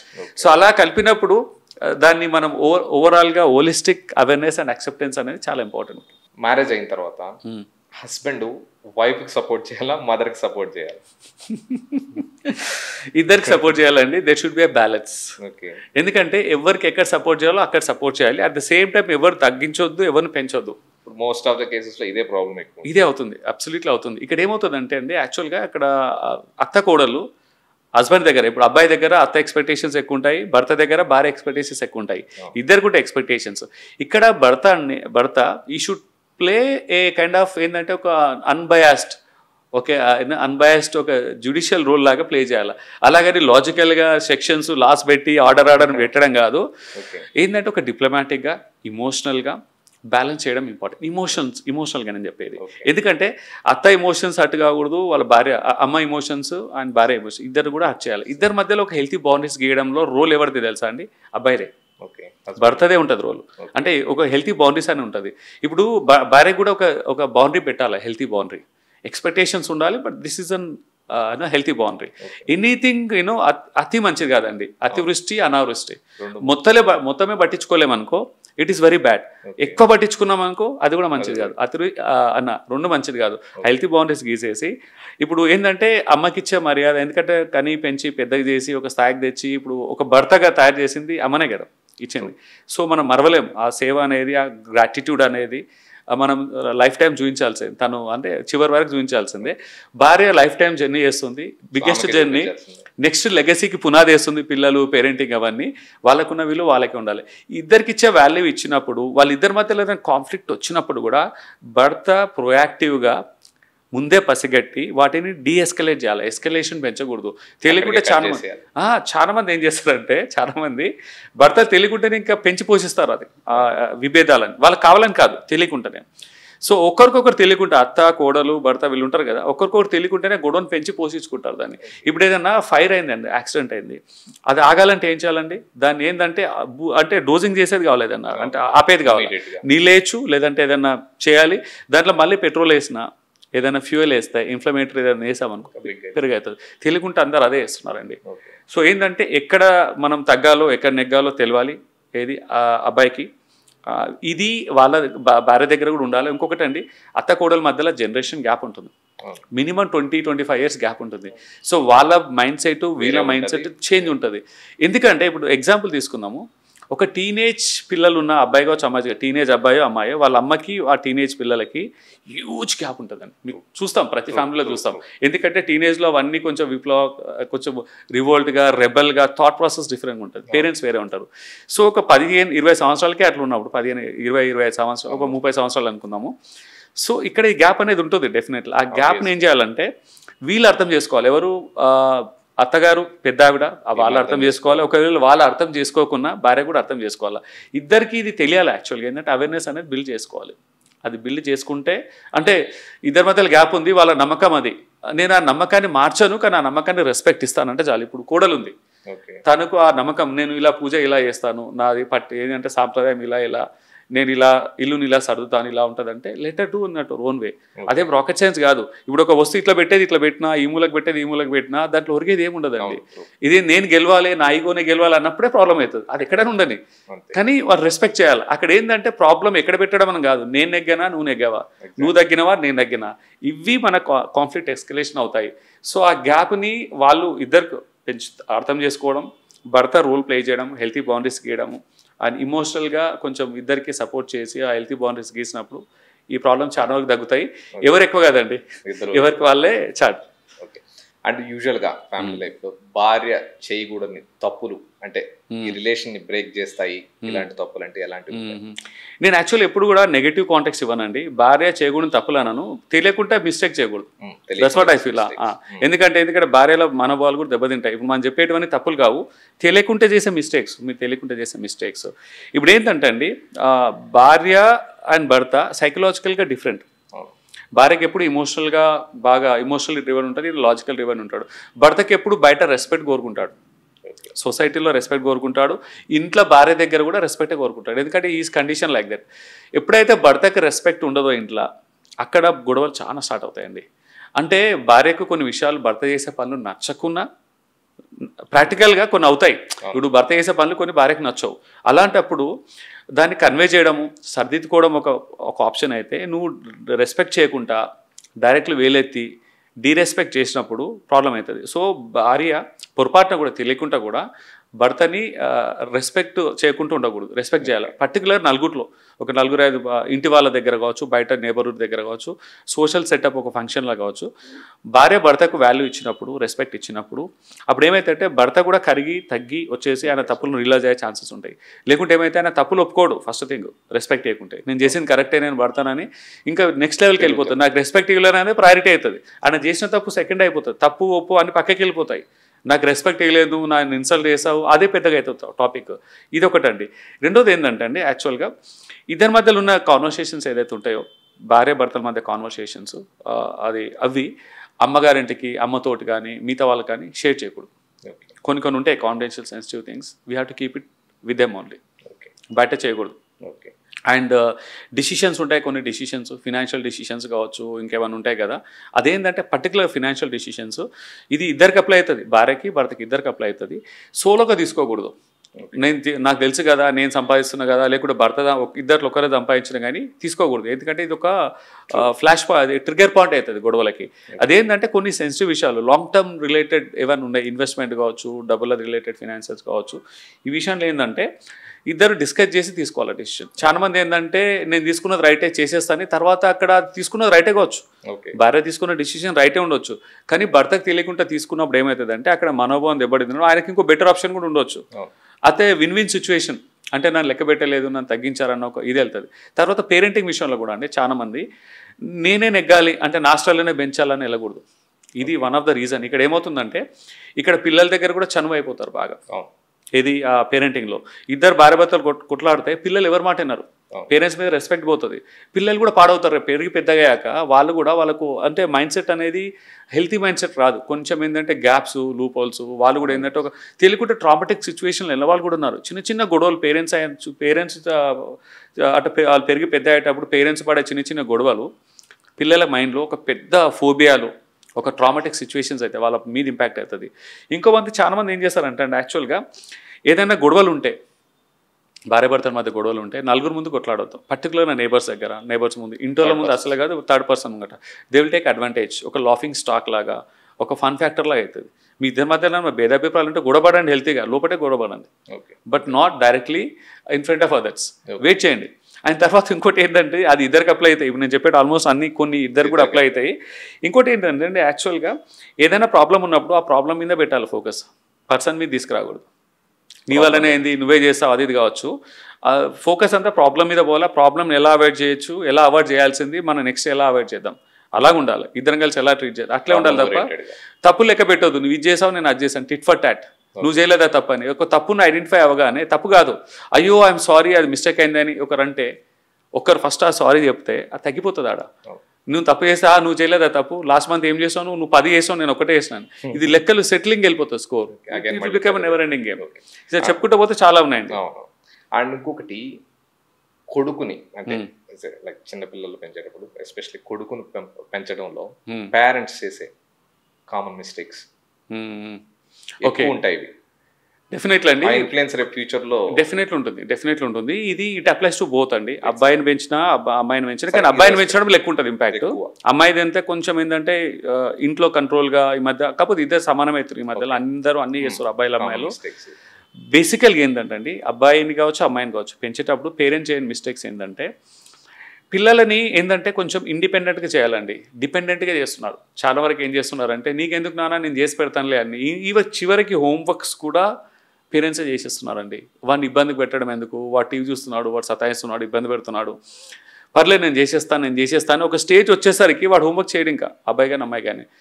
అదే కాదు మిగతా పనులు కూడా చేయడు, వాళ్ళ పనులు వాళ్ళే చేసుకోవాలి. ఒకరోజు డిలే అయినా స్లోగా అలవాటు చేయాలి, ఇండిపెండెంట్ అనే చేయాలి, ప్రతి దాని మీద డిపెండెంట్ చేయకూడదు. వాళ్ళకి కావాల్సిన డిసిషన్స్ అన్ని మీరే తీసుకోకూడదు చిన్నప్పటి నుంచే. కొన్ని డిసిషన్స్ వాళ్ళే తీసుకొని చిన్న వాటితో స్టార్ట్ చేయండి. కాంప్లెక్స్ పెద్ద డిసిషన్స్ కావచ్చు, చిన్న డిసిషన్స్ వాళ్ళు తీసుకోవాలి. లేకుంటే ఏమవుతా అంటే వాళ్ళు పెరిగి పెద్దయ్యాక, నువ్వు ఆ టీనేజ్ వచ్చినాక పెళ్ళైన దాకా నువ్వే డిసిషన్స్ తీసుకుంటే, పెళ్లి తర్వాత you will not take decisions. భార్య వచ్చాక లేదా భర్త వచ్చాక వాళ్ళ పేరెంట్స్ డిసిషన్ వింటే అది మిస్ఫైర్ అవుతుంది, పార్ట్నర్కి నచ్చదు, లైఫ్ పార్ట్నర్కి. సో పెళ్లి తర్వాత రిలేషన్షిప్లో చాలా ప్రాబ్లమ్స్ వస్తాయి. రెండోది ఏంటంటే ప్యాంపరింగ్ అండి, అంటే లాడివ్వడం, ఎక్కువ కంఫర్ట్స్ ఇవ్వడం తప్పులేదు, లాడి ఇవ్వాలా, ప్యాంపరింగ్ చేయాలా, కంఫర్ట్స్ ఉండాలి, చిన్న బౌండరీ పెట్టుకోవాలి.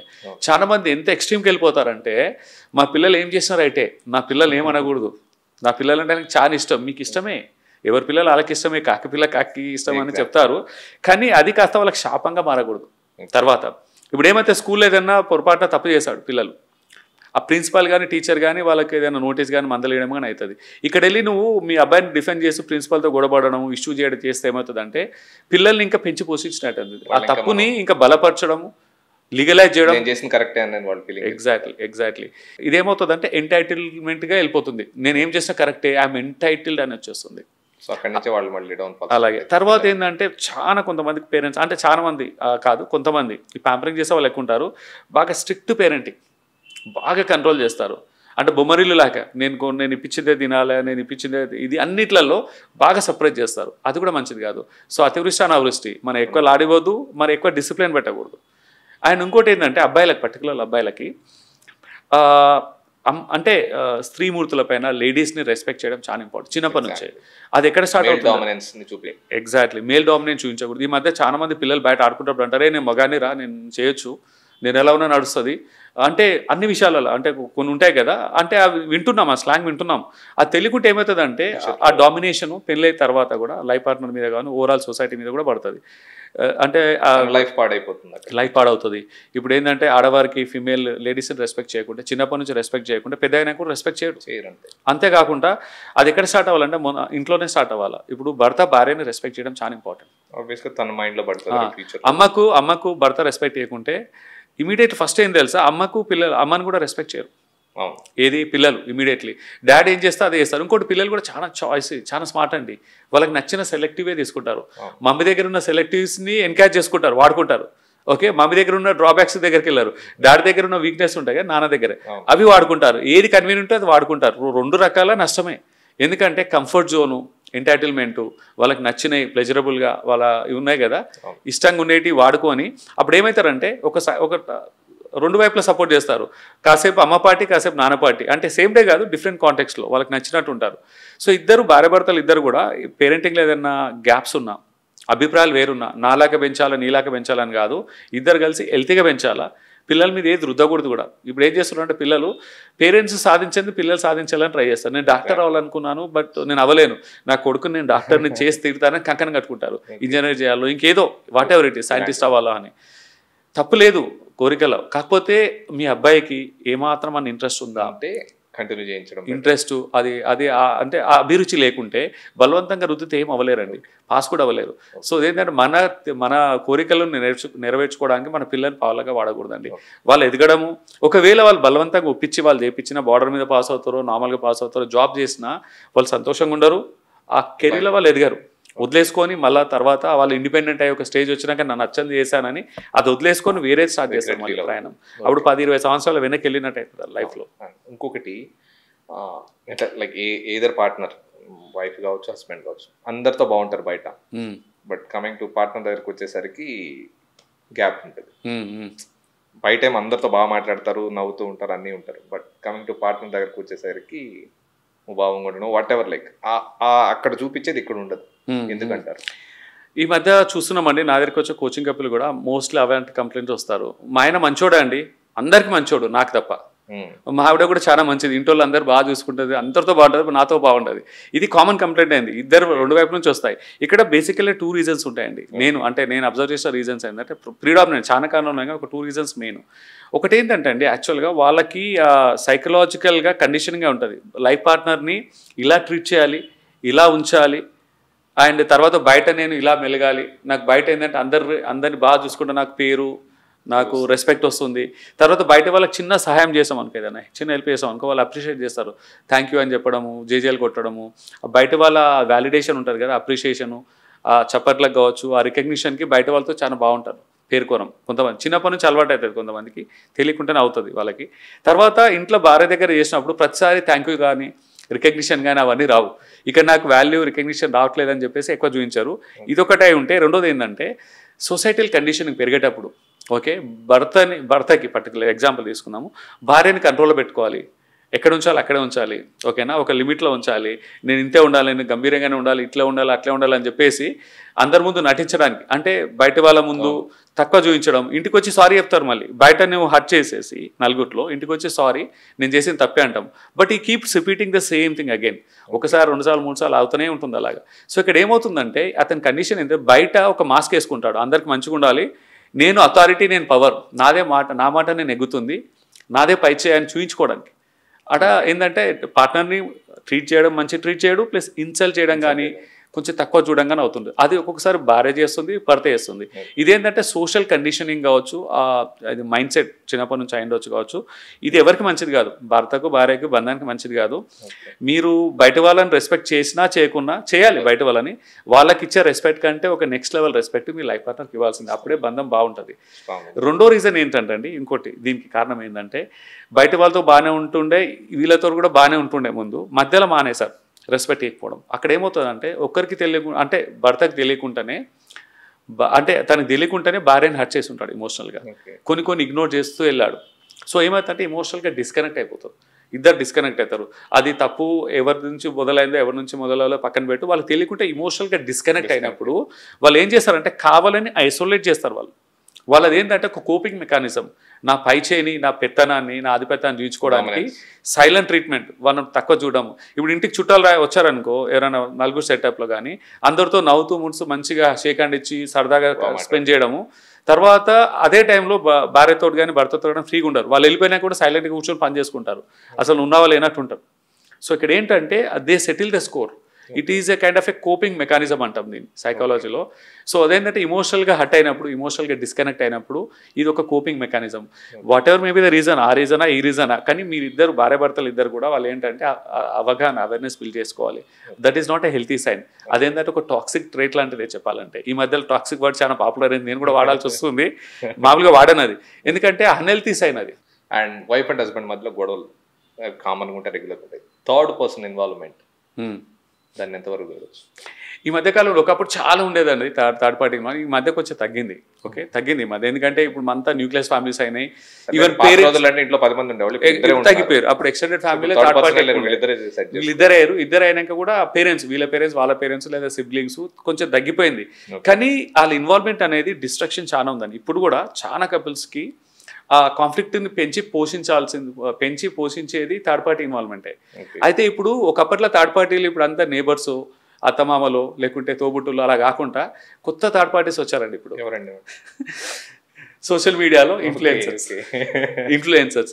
వాళ్ళని ఎంత నమ్ముతారంటే, ఇప్పుడు నేను చెప్పేది కూడా నమ్మాల్సిన అవసరం లేదు. ఇప్పుడు నేను ఏదైతే చెప్తున్నానో, నేను చెప్పేది 100% మీరు యాజ్ ఇట్ ఈస్గా పాటించాల్సిన అవసరం లేదు. నేను చెప్పేది వాళ్ళే ఇన్ఫ్లుయెన్సర్స్ కావచ్చు, సోషల్ మీడియాలో రీల్స్ కావచ్చు, బయట కంటెంట్ కావచ్చు, బయట ఎవరి దగ్గరైనా. ఇప్పుడు అంటే మనుషులు నిజంగా రిలేషన్స్ తగ్గిపోయాయండి. సోషల్ మీడియాలో ఎక్కువ చూస్తున్నాము. కోచ్లు కావచ్చు, లేకుంటే సినిమాలు కావచ్చు, ఇంకేది ఎనీ ఇన్ఫ్లుయెన్సర్ కాంటెంట్ చూసినప్పుడు ఏమవుతుందంటే వాళ్ళు డైరెక్ట్గా చెప్పట్లేదు, ఇండైరెక్ట్గా వాళ్ళు చెప్పేస్తున్నారు. నువ్వు ఇది, నువ్వు అది, నువ్వు ఇది, నువ్వు ఇట్లా సఫర్ అవుతున్నావు, నువ్వు ఇది అది అని. అది నమ్మేసి ఆ థర్డ్ పార్టీ ఇన్వాల్వ్మెంటే. తెలియకుంటేనే మనం ఒక బ్యారియర్ బ్రేక్ చేస్తున్నాం. వాళ్ళని థర్డ్ పార్టీలోకి లాకేసుకొని వాళ్ళ ఒపీనియన్స్ని మనం నమ్మేసి వర్చువల్ వాళ్ళకి వెళ్ళి దాన్ని మనం వెనకాల నమ్మేసి మనం లైఫ్ పార్ట్నర్ మీద ఉద్దేస్తున్నాం. బోత్ ద సైడ్స్, అబ్బాయి అమ్మాయి ఇద్దరు, భార్యాభర్తలు ఇద్దరు, దే ఆర్ డూయింగ్ దట్, తెలియకుండా చేస్తున్నారు అది. సో ఇక్కడ ఏంటంటే అది థర్డ్ పార్టీ పేరెంట్స్ కావచ్చు, సిబ్లింగ్ కావచ్చు, ఫిజికల్గా రియల్ పర్సన్స్ కావచ్చు, లేదా సోషల్ మీడియా కావచ్చు, రెండింటి కూడా హెల్తీ బౌండరీస్ పెట్టుకోవాలండి. ఏంటంటే కంటెంట్ కన్జంప్షన్లో ఒక హెల్తీ చెక్ లిస్ట్ పెట్టుకోవాలి. మీరు ఎంత ఎక్కువ కన్జ్యూమ్ చేయకూడదు. ఎక్కువ కన్జ్యూమ్ చేస్తే ట్రాష్ అయిపోతుంది. You will get brain washed. ఏంటంటే తప్పులు ఒప్పులు, నిజం అబద్ధాలు, అది ఎలాంటి సంబంధం లేకుండా అబద్ధం 100 సార్లు విన్నాం అనుకోండి, అది నిజం అయిపోతుంది. మైండ్ నమ్మేస్తుంది సబ్ కాన్షియస్. ఏదైనా కూడా బాడీ కూడా టూ మచ్ ఆఫ్ కన్సంప్షన్ కూడా మంచిది కాదు. మంచిది కాదు. ఎగ్జాక్ట్లీ. సో హెల్తీ బౌండరీ అనేది మనం ఏదైతే కన్జ్యూమ్ చేస్తున్న కాంటెంట్ రెగ్యులేట్ చేసుకోవాలా. మీకు నచ్చంది, మీకు జెన్యూన్గా ఎక్కడైనా ఆథెంటిక్గా అనిపించకుంటే అన్ఫాలో కండి, బ్లాక్ చేసేసుకోండి. It applies to me also. మేము ఆడియన్స్ చెప్పేది ఎవరేం ఎక్సెప్షన్ కాదు. నేను మాట్లాడిన దాంట్లో ఆథెంటిసిటీ లేదు, నేను చెప్పేది రియల్ కాదు అంటే ఇగ్నోర్ చేయండి, అన్ఫాలో కండి. కానీ కనెక్ట్ అయిన వాళ్ళనే కండి. And too many people is not good. ఇప్పుడు బెస్ట్ ఆథెంటిక్ కోచ్లు 5 మంది ఉన్నారనుకోండి, ఎగ్జాంపుల్ ఇన్ఫ్లుయెన్సర్స్. 5 మంది కూడా మంచోళ్ళే జెన్యూన్గా. కానీ ఇప్పుడు 5 మందిని ఫాలో అవ్వలేము మనం, ఎందుకంటే ఒక్కొక్కరు ఒక యూనిక్ పర్స్పెక్టివ్ చెప్తారు. They will get lost in between. ఈ మధ్య ఎక్కువ చూస్తే మనం వినేబోర్డు సోషల్ మీడియా అంటే ఇన్ఫ్లుయెన్స్ వాట్ ఎవర్ కాదు, ఈగో వర్సెస్ లవ్, వీటి రెండింటిని ఎట్లా ట్రీట్ చేసుకోవాలి? చెప్పాలంటే ఈగో నెగటివ్ పర్సెప్షన్ ఉంది ముందు నుంచి. ఈగో అంటే నెగటివ్, ఉండకూడదు అంటారు. అండ్ లవ్ అనేది చాలా పాజిటివ్. ఓకే, ఇది మామూలుగా జనరల్ కన్సెప్షన్. కాకపోతే ఈగో కూడా చాలా ఇంపార్టెంట్ అండి, లైఫ్లో కావాల్సిందే. ఈగో లేకుండా మనిషి బ్రతకలేడు. Ego is a survival instinct. ఈగోకి డెఫినేషన్ మనం పెంచేసాం. ఈగో అంటే ఏంటంటే అండి సెల్ఫ్ రెస్పెక్ట్. సెల్ఫ్ రెస్పెక్ట్ అనొచ్చు, మన సెల్ఫ్ ఎస్టీము, ప్రైడ్ని ఏందే సేఫ్ గార్డ్ చేసేదే ఈగో అనమాట. కానీ దానికి హెల్తీ బౌండరీ ఉండాలి. ఎంతవరకు అంటే ఇప్పుడు ఎవరన్నా డైరెక్ట్లీ నన్ను పర్సనల్గా అటాక్ చేశారనుకో, సెల్ఫ్ రెస్పెక్ట్ ఉండాలా, సెల్ఫ్ ఎస్టీమ్ అనేది ఉంటుంది కదా, దాన్ని ట్రిగర్ చేసేది ఈగో అనమాట. మన దగ్గర ఒక ట్రిగర్ ఉంటుంది మైండ్లో. సో దానికి పవర్స్ ఎంత ఇవ్వాలో అంతే ఇవ్వాలా. దానికి ఎక్స్ట్రీమ్ పవర్స్ ఇచ్చామనుకో అప్పుడు ఏమవుతుందంటే డిస్ట్రక్షన్ స్టార్ట్ అవుతుంది. సో ఆ ఈగో అనేది ఏం చేస్తుంది అంటే మనిషిలో కోపాన్ని పెంచుతుంది, జెలసీని పెంచుతుంది, నాదే నేనే ఓవర్ కాన్ఫిడెన్స్ బిల్డ్ చేస్తుంది. అండ్ రియల్గా లేకుండా అన్రియలిస్టిక్గా రియాలిటీ ఏదైనా ఉండని నాకు నచ్చట్లేదు, నాకు నచ్చట్లేదు అంటే అది అవ్వకూడదు, నాకు నచ్చినట్టు అవ్వాలా. 1+1 = 2 కాదు, 1+1 = 11 అని నమ్మాలి మీరు, లేదా ఇంకా ఏదో ఒకటి అనేది మన ఈగో నిర్ధారిస్తుంది. అది నేను నాది అనేది ఒకటి ఓవర్గా వెళ్ళిపోతుంది ఈగో అనేది. ఈగోకి సటిల్ లెవెల్, ఆ సటిల్ లెవెల్గా ఈగో అనేది సర్వైవల్ ఇన్స్టింక్ట్, దాన్ని రెస్పెక్ట్ చేయాలి, హెల్తీ బాండింగ్ ఉండాలి. ఎందుకంటే ఈగో అనేది మన మైండ్లో తెలియకుండానే నెగటివ్ న్యూరోకెమికల్స్ రిలీజ్ చేస్తుందండి. న్యూరో సైన్స్లో ఈగో ఇది ఇప్పుడు కోపం వచ్చింది, జెలసీ వచ్చింది, ఆవేశం వచ్చింది, పగ, ప్రతీకారం ఇలాంటివన్నీ మనకు వచ్చినప్పుడు ఏంటంటే ఒక టాక్సిజం అనేది ఒక ఎదుటి వ్యక్తి మీద రిలేషన్ మీద వచ్చినప్పుడు మైండ్లో ఒక కెమికల్ ఫ్యాక్టరీ, అంటే mind it self is a chemical factory, neuro chemicals వస్తాయి. కొన్ని ఏంటంటే ఉంటాయండి స్ట్రెస్ హార్మోన్స్ ఉంటాయి, కొన్ని ఏది అన్డిజైర్డ్ హార్మోన్స్, అవి కూడా ఇంపార్టెంటే కాదనట్లే, కానీ లిమిటెడ్ మోస్తాదులో కావాలి, ఎప్పుడు కావాలో ఎంత కావాలో అంతే డోసులో కావాలి. మనము ఈ ఈగో జోన్లో ఎక్కువ ఉన్నామనుకో ఆ unwanted negative hormones, neuro chemicals ఎక్కువ వస్తాయి. ఎగ్జాంపుల్ అమిగ్డాలా అని ఒక ట్రిగర్ అండి. ఫర్ ఎగ్జాంపుల్ చిన్న ఎగ్జాంపుల్ ఏం తీసుకోవచ్చు అంటే ఆదిమానవుడు అడవిలో ఉండేవాడు. ఓకే, ప్రతి క్షణము భయంతో బ్రతికేవాడు. అంటే అలర్ట్గా లేకుంటే ఏదో మృగజంతువు వచ్చేసి దాన్ని తినేసేది, ప్రాణాలకే ఒక పెద్ద రిస్క్ అని అలర్ట్గా ఉండేవాడు. ఏదన్నా చిన్న థ్రెట్ భయాన్ని సెన్స్ చేస్తే సెన్సెస్, ముక్కు కానీ కళ్ళు కానీ చెవులు కానీ మన ఉంటాయి కదా సెన్సర్స్, ఆ సెన్సర్స్లో ఏదైనా ఒక భయం ట్రిగ్గర్ అవుతాయి, ఇమీడియట్లీ బ్రెయిన్ ఏం చేస్తుంది, అమిగ్డాలా అని ఒక న్యూరోకెమికల్ని యాక్టివేట్ చేస్తుంది. ఇన్స్టెంట్గా బాడీలో గ్లూకోజ్ లెవెల్ని డబల్ చేసి పాటేస్తుంది ఇన్స్టెంట్గా. ఇది సైన్స్, ఇది ఇట్స్ నాట్ ఏ థియరీ. ఎందుకంటే ఆ టైంలో అతనికి ఎక్స్ట్రా ఎనర్జీ కావాలి, అక్కడ నుంచి పరిగెత్తాలా, సెల్ఫ్ డిఫెన్స్, తనని తను కాపాడుకోవాల్సిన ఒక కోపింగ్ మెకానిజం, సర్వైవల్ ఇన్స్టింక్ట్ అది. It is a basic instinct అది సర్వైవల్లో. అది మనకి ఏదైనా థ్రెట్ టైంలో. ఇప్పుడు మన ఈగో తోటి అమిగ్డాలా ట్రిగర్ అవుతుంది చాలాసార్లు. అది గ్లూకోజ్ అనేది డబుల్ అయ్యేసరికి, అందుకే క్రానిక్ డిసీజ్ డయాబెటీస్ అనేది ఎప్పుడు కోపంగా ఈగోయిస్టిక్ ఉన్న వాళ్ళకు త్వరగా వస్తుందండి. క్రానిక్ డిసీజ్ పర్టికులర్గా ఇది ఈగో దూరం పెట్టాలి. మీ మంచి కోరమే, అది ఎదుటి వాళ్ళ గురించి కాదు, రిలేషన్షిప్పే కాదు, బయాలజికల్ హెల్త్ కూడా పాడవుతుంది. ఆ న్యూరోకెమికల్ అనేది గ్లూకోజ్ లెవెల్స్ అన్వాంటెడ్గా ఎక్కువ అయ్యేసరికి రెగ్యులర్ బాడీకి ఏమవుతుంది, it will become a kind chronic disease. దాంతోపాటు మిగతా బీపీలు, కార్డియాక్ అన్నీ వస్తాయి. ఒకసారి డయాబెటీస్ వచ్చిందంటే మిగతా అన్ని క్యూలో ఉంటాయి లైన్గా నెక్స్ట్ లో. ఇన్ని రోజుల వరకు ఈగో అంటే లైక్ ఓన్లీ ఇలా ప్రాబ్లమ్ ని క్రియేట్ చేసేది అనుకున్నాం, కానీ బిగ్ థియరీ అండి. సైంటిఫిక్ గా ego is also directly link to our ఏమంటారు chronic disease, particular glucose level spike అవ్వడానికి కారణం. అది ఎంత తగ్గించుకుంటే అంత మంచిది. అంతేకాదు ఇంకోటి కార్టిసాల్, అది కూడా ఒక స్ట్రెస్ హార్మోన్. బాగా స్ట్రెస్ అయ్యేసరికి బాడీలో కూడా ఇమ్యూనిటీ తగ్గడము అవి ఇవి చాలా ఉంటుంది. ఇంకోటి అడ్రినలిన్ అని ఉంటుంది. ఒక 3 రకాల నెగిటివ్ హార్మోన్స్ ఉంటాయి, వస్తాయి. తర్వాత లవ్ అండి, లవ్ అనేది ఒక పాజిటివ్ ఇండికేషన్. ఓకే, లవ్ ఎప్పుడు పాజిటివ్ హార్మోన్స్ రిలీజ్ చేస్తుంది. అదేంటంటే డోపమిన్, ఆక్సిటోసిన్ అనే ఒక బాండ్ రిలేషన్, అది చాలా మంచిది. బాడీలో నీకు ఉన్న స్ట్రెస్ తగ్గిస్తుంది, బాడీ రిపేర్కి, బాడీ ఎదగడానికి చాలా పనిచేస్తుంది. ఏది ఆక్సిటోసిన్, సెరటోనిన్ అండ్ డోపమిన్, ఇవన్నీ పాజిటివ్ హార్మోన్స్. సో లవ్ అనేది క్రియేట్ చేస్తుంది. సో మనం వీలైనంత వరకు 24/7 మనం అదే జోన్లో ఉండలేం, లవ్ జోన్లో ఉండలేం. అలాగే కంప్లీట్గా ఈగోలు ఉండకూడదు. బ్యాలెన్సింగ్ అనేది ఇంపార్టెంట్. అప్పుడప్పుడు కోపం రావడం ఓకే అండి, తప్పులేదు. ఇప్పుడు ఈగో అనేది కోపం తెప్పిస్తుంది. కోపాన్ని మనం రైట్ వేగా ఎక్స్ప్రెస్ చేయాలండి. కోపం రాగలేదు మనం సామాన్లు ఎత్తేయడము, నోటుకొచ్చేట్టు మాట్లాడము, దురుసుగా మాట్లాడము, ఎక్స్ట్రీమ్గా బీపీ పెంచుకోవడము, ఇవన్నీ చేస్తే ఏమవుతుందంటే న్యూరోకెమికల్స్తో పాటు ఆ బంధం తెగిపోతుంది. ఎదుటి వాళ్ళు మనకు దూరంగా వెళ్ళిపోతారు, మనకు రెప్యుటేషన్ ఉండదు, మన క్రెడిబిలిటీ తగ్గుతుంది. రేపు పొద్దున ఏదైనా ఆఫీస్లో కూడా అలాగే ఉన్నావు అనుకో, నువ్వు నీకు ప్రమోషన్ రాదు, ఇంక్రిమెంట్ రాదు, కొలీగ్స్తో రిలేషన్ ఉండదు. So it will have big impact. నీకు రేపు పొద్దున్న ఏదైనా సపోర్ట్ కావాలనుకో, సడన్గా కొలీగ్ సపోర్ట్ చేయడు, బాస్ సపోర్ట్ చేయడు, ఇంట్లో కూడా ఇలాగే చేస్తే భార్య కూడా పూర్తిగా సపోర్ట్ చేయదు, భర్త సపోర్ట్ చేయరు. So it is link to many things. So మన కోపాన్ని మనం రైట్ గా ఎక్స్ప్రెస్ చేయాలి.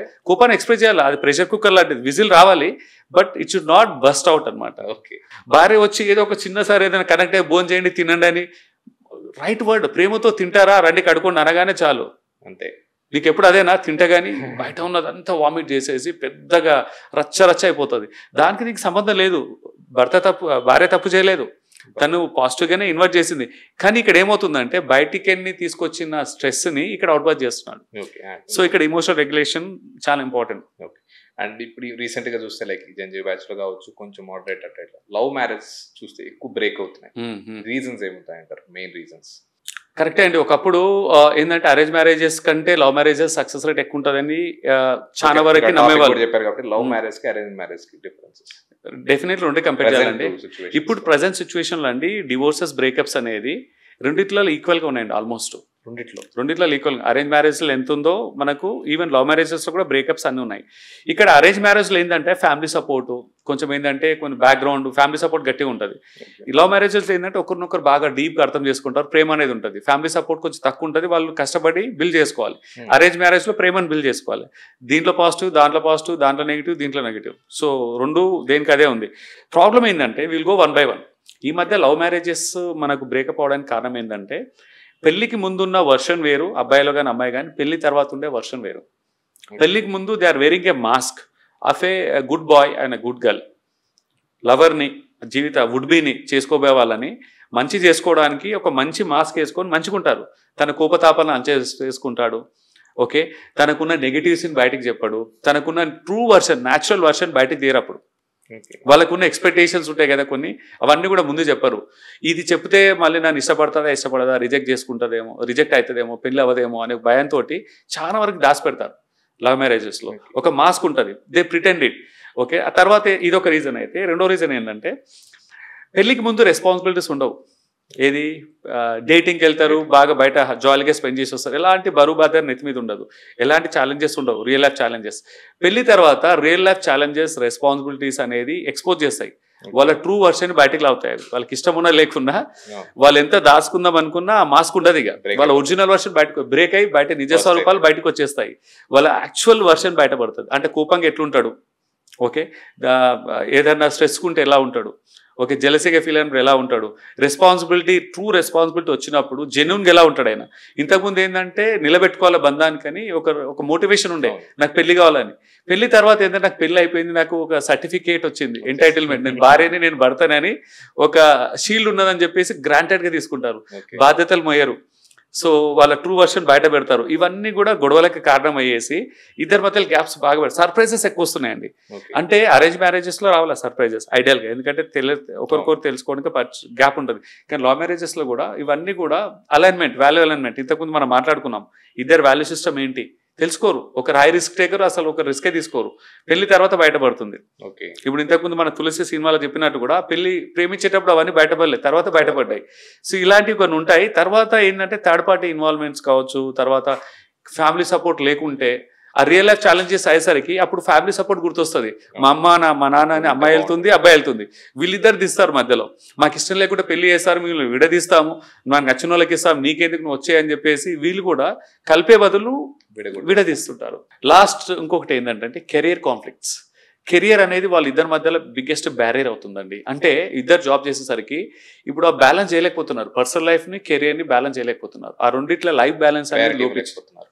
ఆ ప్రయారిటీలో నీకు మన ఇంతకుముందు ఒకటి కేసు అనుకున్నాము, నీకేంటంటే కెరియర్ ఇంపార్టెంటా నీకు మ్యారేజ్ ఇంపార్టెంట్ అంటే నాకు కెరియరే ఇంపార్టెంట్ అయిన వాళ్ళు ఉన్నారు. ఇప్పుడు అలాంటప్పుడు ఏమవుతుంది, బ్రేకప్ అనేది అనివార్యం, ఇంకా దట్స్ ఇన్ఎవిటబుల్. సో ఇలాంటి అన్ని రీజన్స్ ఇక్కడ విడిపోతున్నారు. అండ్ అరేంజ్ మ్యారేజ్లో ఏమవుతున్నాయంటే అరేంజ్ మ్యారేజ్లో కూడా పెద్దలే కావాలని కవరప్ చేస్తున్నారు చాలా విషయాలను.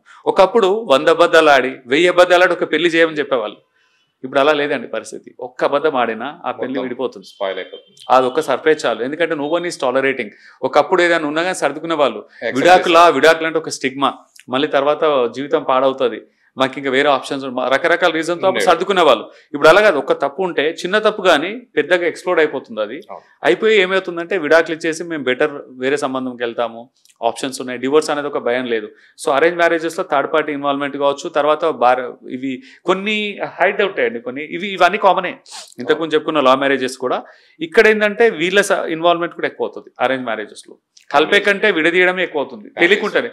ఇంకోటి don't take it in wrong context. అమ్మాయి పేరెంట్స్ అబ్బాయి పేరెంట్స్ మాక్సిమం అరేంజ్ మ్యారేజెస్లో వాళ్ళు ఇష్టపడే చేశారు, వాళ్ళు విడదీయాలని ఉండదు, కానీ తెలియకుండానే విడదీస్తున్నారు. మా అబ్బాయి ఏం చేసినా రైటే అని డిఫెండ్ చేసుకోవడం, మా అమ్మాయి ఏం చేసినా రైటే అని డిఫెండ్ చేసుకోవడం. ఇది అయినప్పుడు ఏంటంటే వాళ్ళకు కలపాలనున్నా కలపలేకపోతున్నారు. వాళ్ళకి ఏంటంటే వాళ్ళ అమ్మాయి ఇమోషన్స్, వాళ్ళ అబ్బాయి ఇమోషన్స్, వాళ్ళ పీసు, స్ట్రెస్ వద్దు, పీస్ఫుల్గా ఉండాలి మా అబ్బాయి అని చెప్పేసి ఎఫర్ట్స్ అనేది రైట్ వేకి వెళ్ళట్లేదు, డిస్ట్రాక్టివ్ అవుతున్నాయి. తర్వాత ఇది పక్కన పోయి అబ్బాయి అమ్మాయి కొట్లాట పక్కన వెళ్ళి వియంకుల మధ్యలో పంచాయతీలు పెరిగిపోతున్నాయి. నువ్వు నన్ను ఇట్లా చేసా ఇట్లా చేసా, ఇది సెకండ్ సైడ్ టైం అవుతుంది. ప్రాబ్లం ఎక్కడ ప్రాబ్లం దాన్ని చూసుకోకుండా అక్కడ వేరే ప్రాబ్లం వచ్చేస్తుంది. వీళ్ళిద్దరి మధ్యలో కూడా ఈగో కాన్ఫ్లిక్ట్ రైజ్ అయింది అనుకో, ఇద్దరు పేరెంట్స్ మధ్యలో. అప్పుడు ఏమవుతుంది అంటే వీళ్ళ మధ్యలో తెలియకుండా పెంచి దాన్ని ఇంకా పెద్దగా చేసేసి ఇది అయిపోతుంది. అండ్ ఇంకొకటి కొత్తగా ఇంకోటి ఎక్కువ రెగ్యులర్ గా మనం చూస్తుంటాం, భార్యని మదర్ తో పోల్చుతుంటారు చాలా మంది హస్బెండ్స్. సో వీటి వల్ల వచ్చే కాంప్లికేషన్, చాలా కాంప్లికేషన్స్ ఉన్నాయండి. ఎందుకంటే మదర్ వేరు భార్య వేరు, ఇద్దరు కూడా లైఫ్ లో చాలా ఇంపార్టెంట్ రోల్ ప్లే చేస్తారు. మదర్ కి ఏంటంటే రక్త సంబంధం ఉంటుందండి, ఇమ్యూనిటీ ఉంటుంది, ఒకటి న్యాచురల్ ఇమ్యూనిటీ ఉంటుంది. వాళ్ళ పిల్లలు ఏం చేసినా భరిస్తుంది, ఏం చేసినా టాలరెన్స్ లెవెల్స్ ఎక్కువ ఉంటాయి, అడ్జస్ట్ అవుతుంది. ప్రేమ అన్కండిషనల్ లవ్ అనేది ఇస్తుంది, unconditional love. Life partner unconditional love ఇవ్వలేరండి, ఇవ్వకూడదు కూడా. ఎందుకంటే ఇద్దాం అనుకున్నా కానీ ఇవ్వకూడదు. ఎందుకంటే నువ్వు అన్కండిషనల్ లవ్ ఇచ్చినప్పుడు life partner take it for granted అవుతుంది. చాలా విషయాలు తెలియ వాళ్ళకి, ఒకరు సఫర్ అవుతుంటారు, ఒకరు మోర్ గివర్, ఒకరు మోర్ రిసీవర్ అవుతారు. అది ఎప్పటికీ ఎక్స్ప్లోర్ అవ్వాల్సిందే. ఇప్పుడు చిన్నది ఏదైనా ఫినాన్షియల్ ల్యాబ్స్, డిసిప్లిన్ లేదనుకోండి, అమ్మ పెద్ద మనసు ఒప్పేసుకుంటుంది. కానీ భార్యకి ఏంటంటే అది కరెక్ట్ చేయకుంటే పెద్ద ఫ్యూచర్లో మన ఫ్యూచరే విల్ బికమ్ ఏ క్వశ్చన్. పిల్లల పెంపకం కావచ్చు, ఫినాన్షియల్ స్టెబిలిటీ, మన సర్వైవల్ ప్రాబ్లం ఉంటుంది.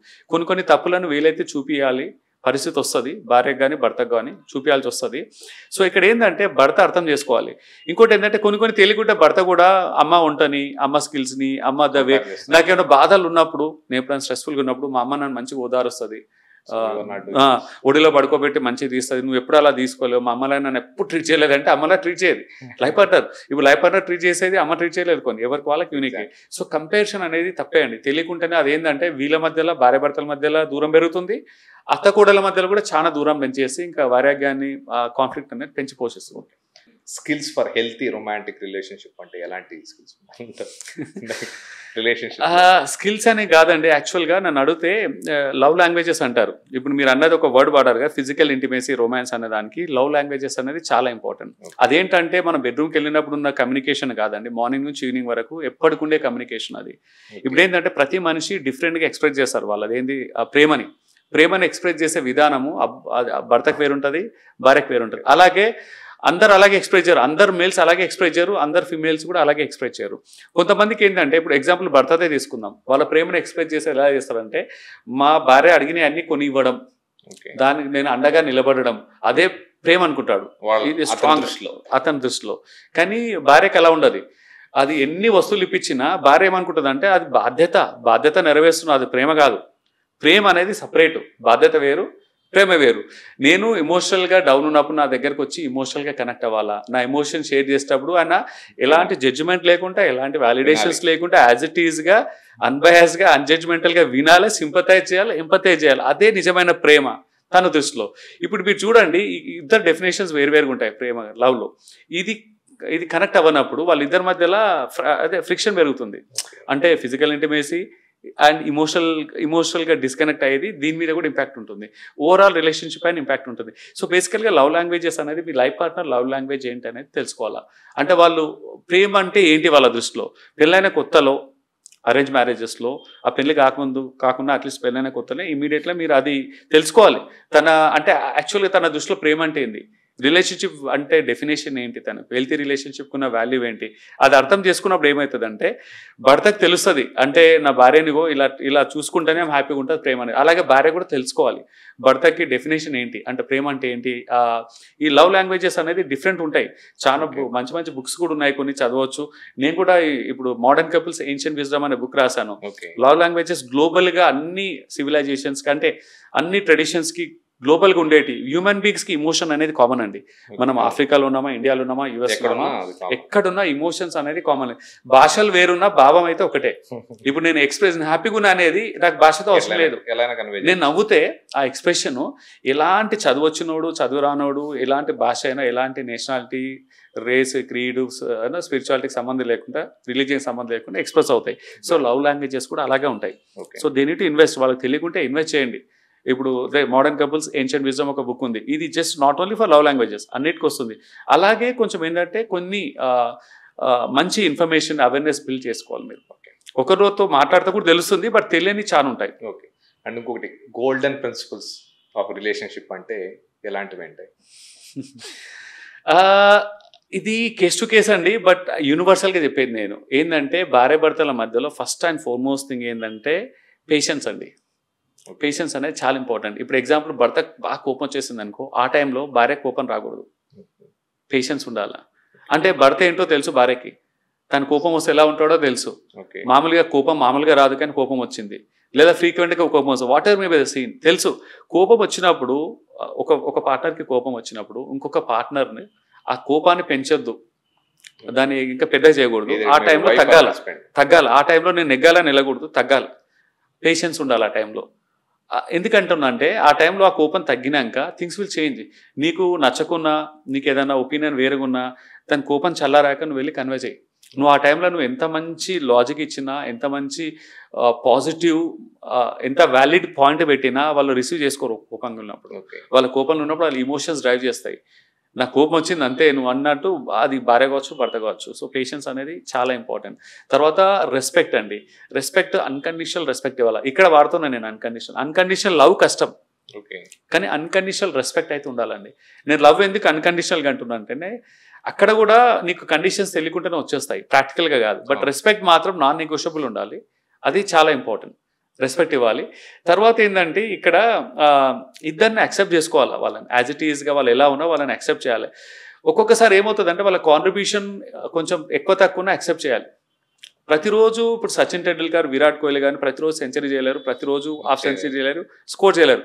అప్పుడప్పుడు కొంచెం ఏంటంటే పర్ఫార్మెన్స్ కావచ్చు, లేకుంటే వాళ్ళది ఏంటంటే కాంట్రిబ్యూషన్ కావచ్చు, అంటే పేరెంటింగ్లో కావచ్చు, హౌస్ హోల్డ్ రిలేటెడ్ కావచ్చు, ఈవెన్ బెడ్రూమ్లో కావచ్చు, ఎక్కడైనా సరే ఆ కాంట్రిబ్యూషన్ అనేది ఎవ్రీడే ఈక్వల్గా, ఎవ్రీడే అలాగే ఎక్స్పెక్టేషన్. మెషిన్స్ కాదు మనం. సో ఇమోషనల్గా అప్స్ అండ్ డౌన్స్ ఉంటాయి, వాళ్ళని యాక్సెప్ట్ చేయాలి. ఆ సిచ్యువేషన్స్ సెకండ్ ఛాన్స్ ఇవ్వాలి మనం. అంటే సెకండ్ డే థర్డ్ డే మళ్ళీ ఆ టాపిక్ మళ్ళీ తీయడము, ఇది ఉండాలి, చాలా చాలా ఇంపార్టెంట్. అండ్ వీళ్ళిద్దరి మధ్యలో కమ్యూనికేషన్ ఎప్పుడైనా హెల్తీగా ఉండాలి. ఫ్లో, ఒక వాటర్ ఎంత ఫ్రీగా ఫ్లో అవుతుందో కమ్యూనికేషన్ అంత ఫ్రీగా ఫ్లో అవ్వాలి. ఇది అంటే గోల్డెన్ ప్రిన్సిపల్స్ ఇవి ఉంటే చాలండి. ఈ బేసిక్స్ ఇవి ఉంటే దే విల్ కనెక్ట్. అంటే మధ్యలో ప్రాబ్లమ్స్ వచ్చినా, ఛాలెంజెస్ వచ్చినా వాళ్ళు ఒకటి అవుతారు, దాటుకొని వెళ్తారు ముందుకి. అండ్ ఇంకొకటి లైక్ యంగ్ కపుల్స్కి బెస్ట్ రిలేషన్షిప్ ఇలా ఉండాలని అంటే లైక్ ఎలాంటి అడ్వైస్ ఇవ్వగలరు? ఇప్పుడు యంగ్ కపుల్స్ అయినా తర్వాత ఏమైందంటే పెళ్ళై 10 ఏళ్ళైనా 20 ఏళ్ళైనా ఇవే అండి సేమ్ ప్రిన్సిపల్స్. ఎందుకంటే రిలేషన్షిప్ ఈజ్ అ రిలేషన్షిప్స్. పెళ్లిలో ఇప్పటివరకు మనం మాట్లాడుకున్న కమ్యూనికేషన్ కావచ్చు, ఇమోషనల్గా కనెక్ట్ అవ్వడం చాలా ఇంపార్టెంట్. యంగ్ కపుల్స్కి పర్టికులర్ లోపించేది ఏంటంటే ఈ మధ్యకాలంలో యంగ్ కపుల్స్కి the be digitally distracted. Social media కావచ్చు, ఓవరాల్గా స్టడీలో వాళ్ళు కాలేజ్లో చదువుకున్నా, ఎక్కడికి వెళ్ళినా కాంటెంట్ అనేది ఒక మహాసముద్రం లాగా, సముద్రాలు too much of knowledge around, too much of thing. అంటే మనకు అవసరం లేనిది ఎంతో వచ్చి, ఒకప్పుడు ముత్తాతలు ఒక 400 సంవత్సరాల కిందట ఒక చిన్న ఇన్ఫర్మేషన్ అండి, ఒక చిన్న ఇన్ఫర్మేషన్ ఇప్పుడు ఒక 1 minute వచ్చే ఇన్ఫర్మేషన్ని జీవితాంతం కష్టపడ్డా వచ్చేది కాదు. జీవితాంతం లైఫ్ని మొత్తం అర్పితం చేసినా ఒక నాలెడ్జ్ గెయిన్ అయ్యేది కాదు. ఇప్పుడు ఎలాంటి చెమట కారకుండా సింపుల్గా ఒక కమాండ్ ఇచ్చినా, ఇప్పుడు ఇది జీపీటీస్ వచ్చాయి కదా, చాట్ జీపీటీ కావచ్చు, ఇంకేదైనా కావచ్చు, ఒక 1 minute ఒక 400 సంవత్సరాల కిందట ఒక 50 మంది జీవితాంతం కష్టపడ్డా ఆ నాలెడ్జ్ గెయిన్ చేయని నాలెడ్జ్ ఇలా వస్తున్నాయి. అలాగని దాని వాల్యూ తగ్గిపోయింది. ఇప్పుడు ఆ ఇన్ఫర్మేషన్కి వాల్యూ లేదు, టూ మచ్ ఆఫ్ థింగ్ అయిపోయింది, చాలా అయిపోయింది. సో వీళ్ళు ఏమవుతారంటే వీళ్ళు మోర్ లాజికల్గా, మోర్ మెటీరియల్గా అండ్ మోర్ డిస్ట్రాక్ట్ అయిపోతున్నారు. ఏది పర్టికులర్గా యంగ్ కపుల్స్ వర్క్ స్ట్రెస్ కావచ్చు, తర్వాత ఇదేంటంటే తెలియకుండానే ఇవన్నీ డిస్ట్రాక్షన్స్తో they are missing the roots of emotional connect. First emotional connect ఉంటే మిగతావన్నీ సర్దుకుంటాయి ఆటోమేటిక్గా. సో యంగ్ కపుల్స్కి ఇచ్చేది ఏంటంటే ఇమోషనల్గా కనెక్ట్ అయి ఉండాలి వాళ్ళిద్దరు.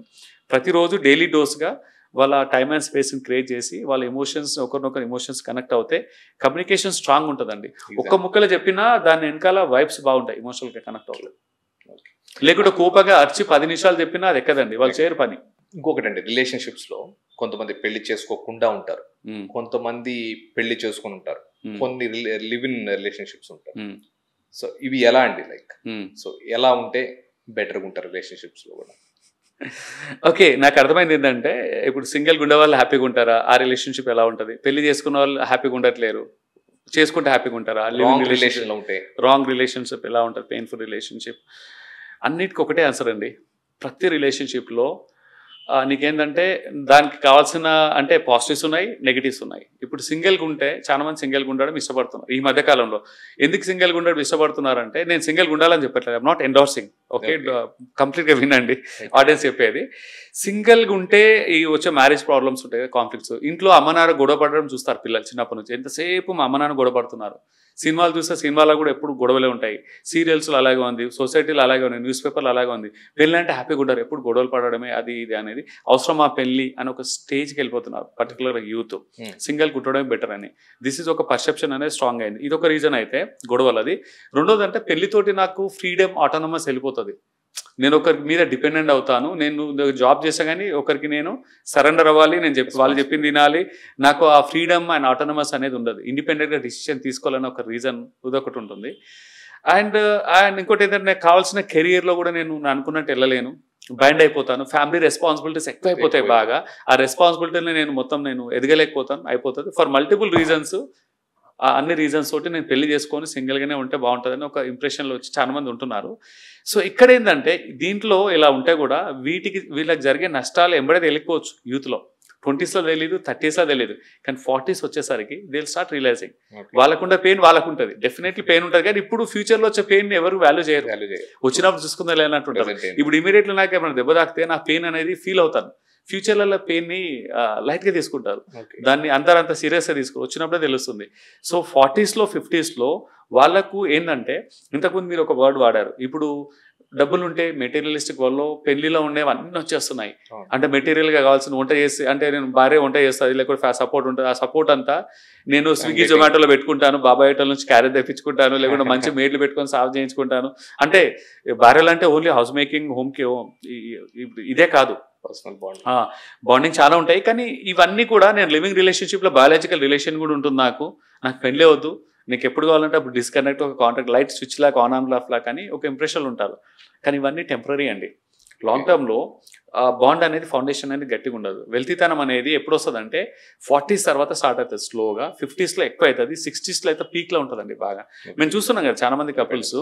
సో ఏం చేస్తారంటే, కొంతమంది 40sలో రియలైజ్ అయ్యి పెళ్లి చేసుకొని వెళ్తారు, ఆప్షన్స్ ఉండే వాళ్ళకి, మంచి ఆప్షన్స్ ఉండవు. రియలైజ్ అయ్యి లేట్గా రియలైజ్ అయ్యి 40sలో దొరుకుతున్నాయి, కానీ అంత బెటర్ ఆప్షన్స్ ఉంటాయి. లాస్ట్ 10 years నేను మిస్ అయ్యాను అంటే, పోయిన సమయం తిరిగి రాలేదు. మనం డబ్బులు పోగొట్టుకుంటే, ఒక 5 కోట్లు పోగొట్టుకుంటే 20 కోట్లు సంపాదించవచ్చు. ఒక 10 సంవత్సరాలు లైఫ్ పోతే దాంట్లో ఒక 1 year కాదు, 1 day కూడా తెచ్చుకోలేం బ్యాక్. ఆ ఏజ్ని, ఆ డేస్ని తీసుకురాలేం. సో ఇది ఇర్రిప్లేసబుల్ అండ్ ఇర్రిపేరబుల్. సో అదేంటంటే అవగాహన తెచ్చుకోవాలి, ఇది రియలైజ్ అవ్వడం చాలా ఇంపార్టెంట్ యూత్కి. సో ఏంటంటే, సింగిల్లో ఉండే పెయిన్ ఏదైతే ఉంటుందో అండి, సింగిల్గా ఉండే పెయిన్ ఉంటుంది, అలాగే మ్యారేజ్లో కూడా పెయిన్ ఉంటుంది, ఉండదని కాదు. దాంట్లో నీకు లాభాలు చాలా ఉంటాయి, చిన్న చిన్న పెయిన్లు ఉంటాయి. ఎందుకంటే బరువు బాధ్యతలు మోయడం, రెస్పాన్సిబిలిటీస్. నేను సింపుల్గా చెప్తానంటే, I don't take much time. సింగిల్గా ఉంటే పెయిన్ ఉంటుంది, మ్యారేజ్లో కూడా పెయిన్ ఉంటుంది. సో మీ చాయిస్ ఏంటంటే, ఈ పెయిన్ పెద్దదా, ఈ పెయిన్ పెద్దదా మీరు పిక్ చేయాలి. పెయిన్ అనేది కామనే. అండ్ లివింగ్ రిలేషన్షిప్ అనేది టెంపరీ గుడారం లాంటిదండి. అదేంటంటే ఎప్పుడన్నా తెగిపోవచ్చు, ఎప్పుడన్నా విడిపోవచ్చు. ఇప్పుడు వానకి, వరదకి, ఎక్స్ట్రీమ్ వెదర్ కండిషన్ తట్టుకోలేదు, అది గుడారం టెంపరీ. పెళ్ళి అనేది స్ట్రాంగ్ ఫౌండేషన్ ఉంటుంది, ఒక కాంక్రీట్ ఇల్లు లాంటిది, దానికి రెసిస్టెన్స్ ఎక్కువ ఉంటుంది. అంటే ఎలాంటి వడగాల్పులు వచ్చినా, వాన వరద ఎలాంటి వచ్చినా స్ట్రాంగ్గా నిలబడుతుంది. కొంతమంది కమెంట్స్ రాయొచ్చు, సునామీ వస్తుంటుందా అది ఇది అని, బట్ ఏది కూడా అంటే comparatively it is stronger then that. దీనికి ఏంటంటే స్ట్రాంగ్ స్ట్రెంత్ ఉంటుంది. So marriage is like it is built on a strong foundation. Next legacy కూడా ఉంటుంది. అది ఇప్పుడు ఇల్లు కట్టారండి, 300-400 సంవత్సరాలు ఇల్లు కూడా ఉంటాయి, లెగసీ ఉంటాయి, ప్యాలెస్లు అవి ఇవి. పెళ్లి కూడా అంతే, మన పిల్లలు వాళ్ళ పిల్లలు ఒక లెగసీ అనేది ఉంటుంది. అదే పెళ్లి లేకుంటే టెంపరీ గుడారం, ఈ రోజు ఉంటుంది, రేపు ఉండదు, అంతే. ఇంకా దాని తర్వాత బాండ్ ఉండదు, ఎవరికి వాళ్ళు విడిపోతారు. చిన్న సమస్య వచ్చింది అనుకోండి, ఇమీడియట్లీ విడిపోతారు.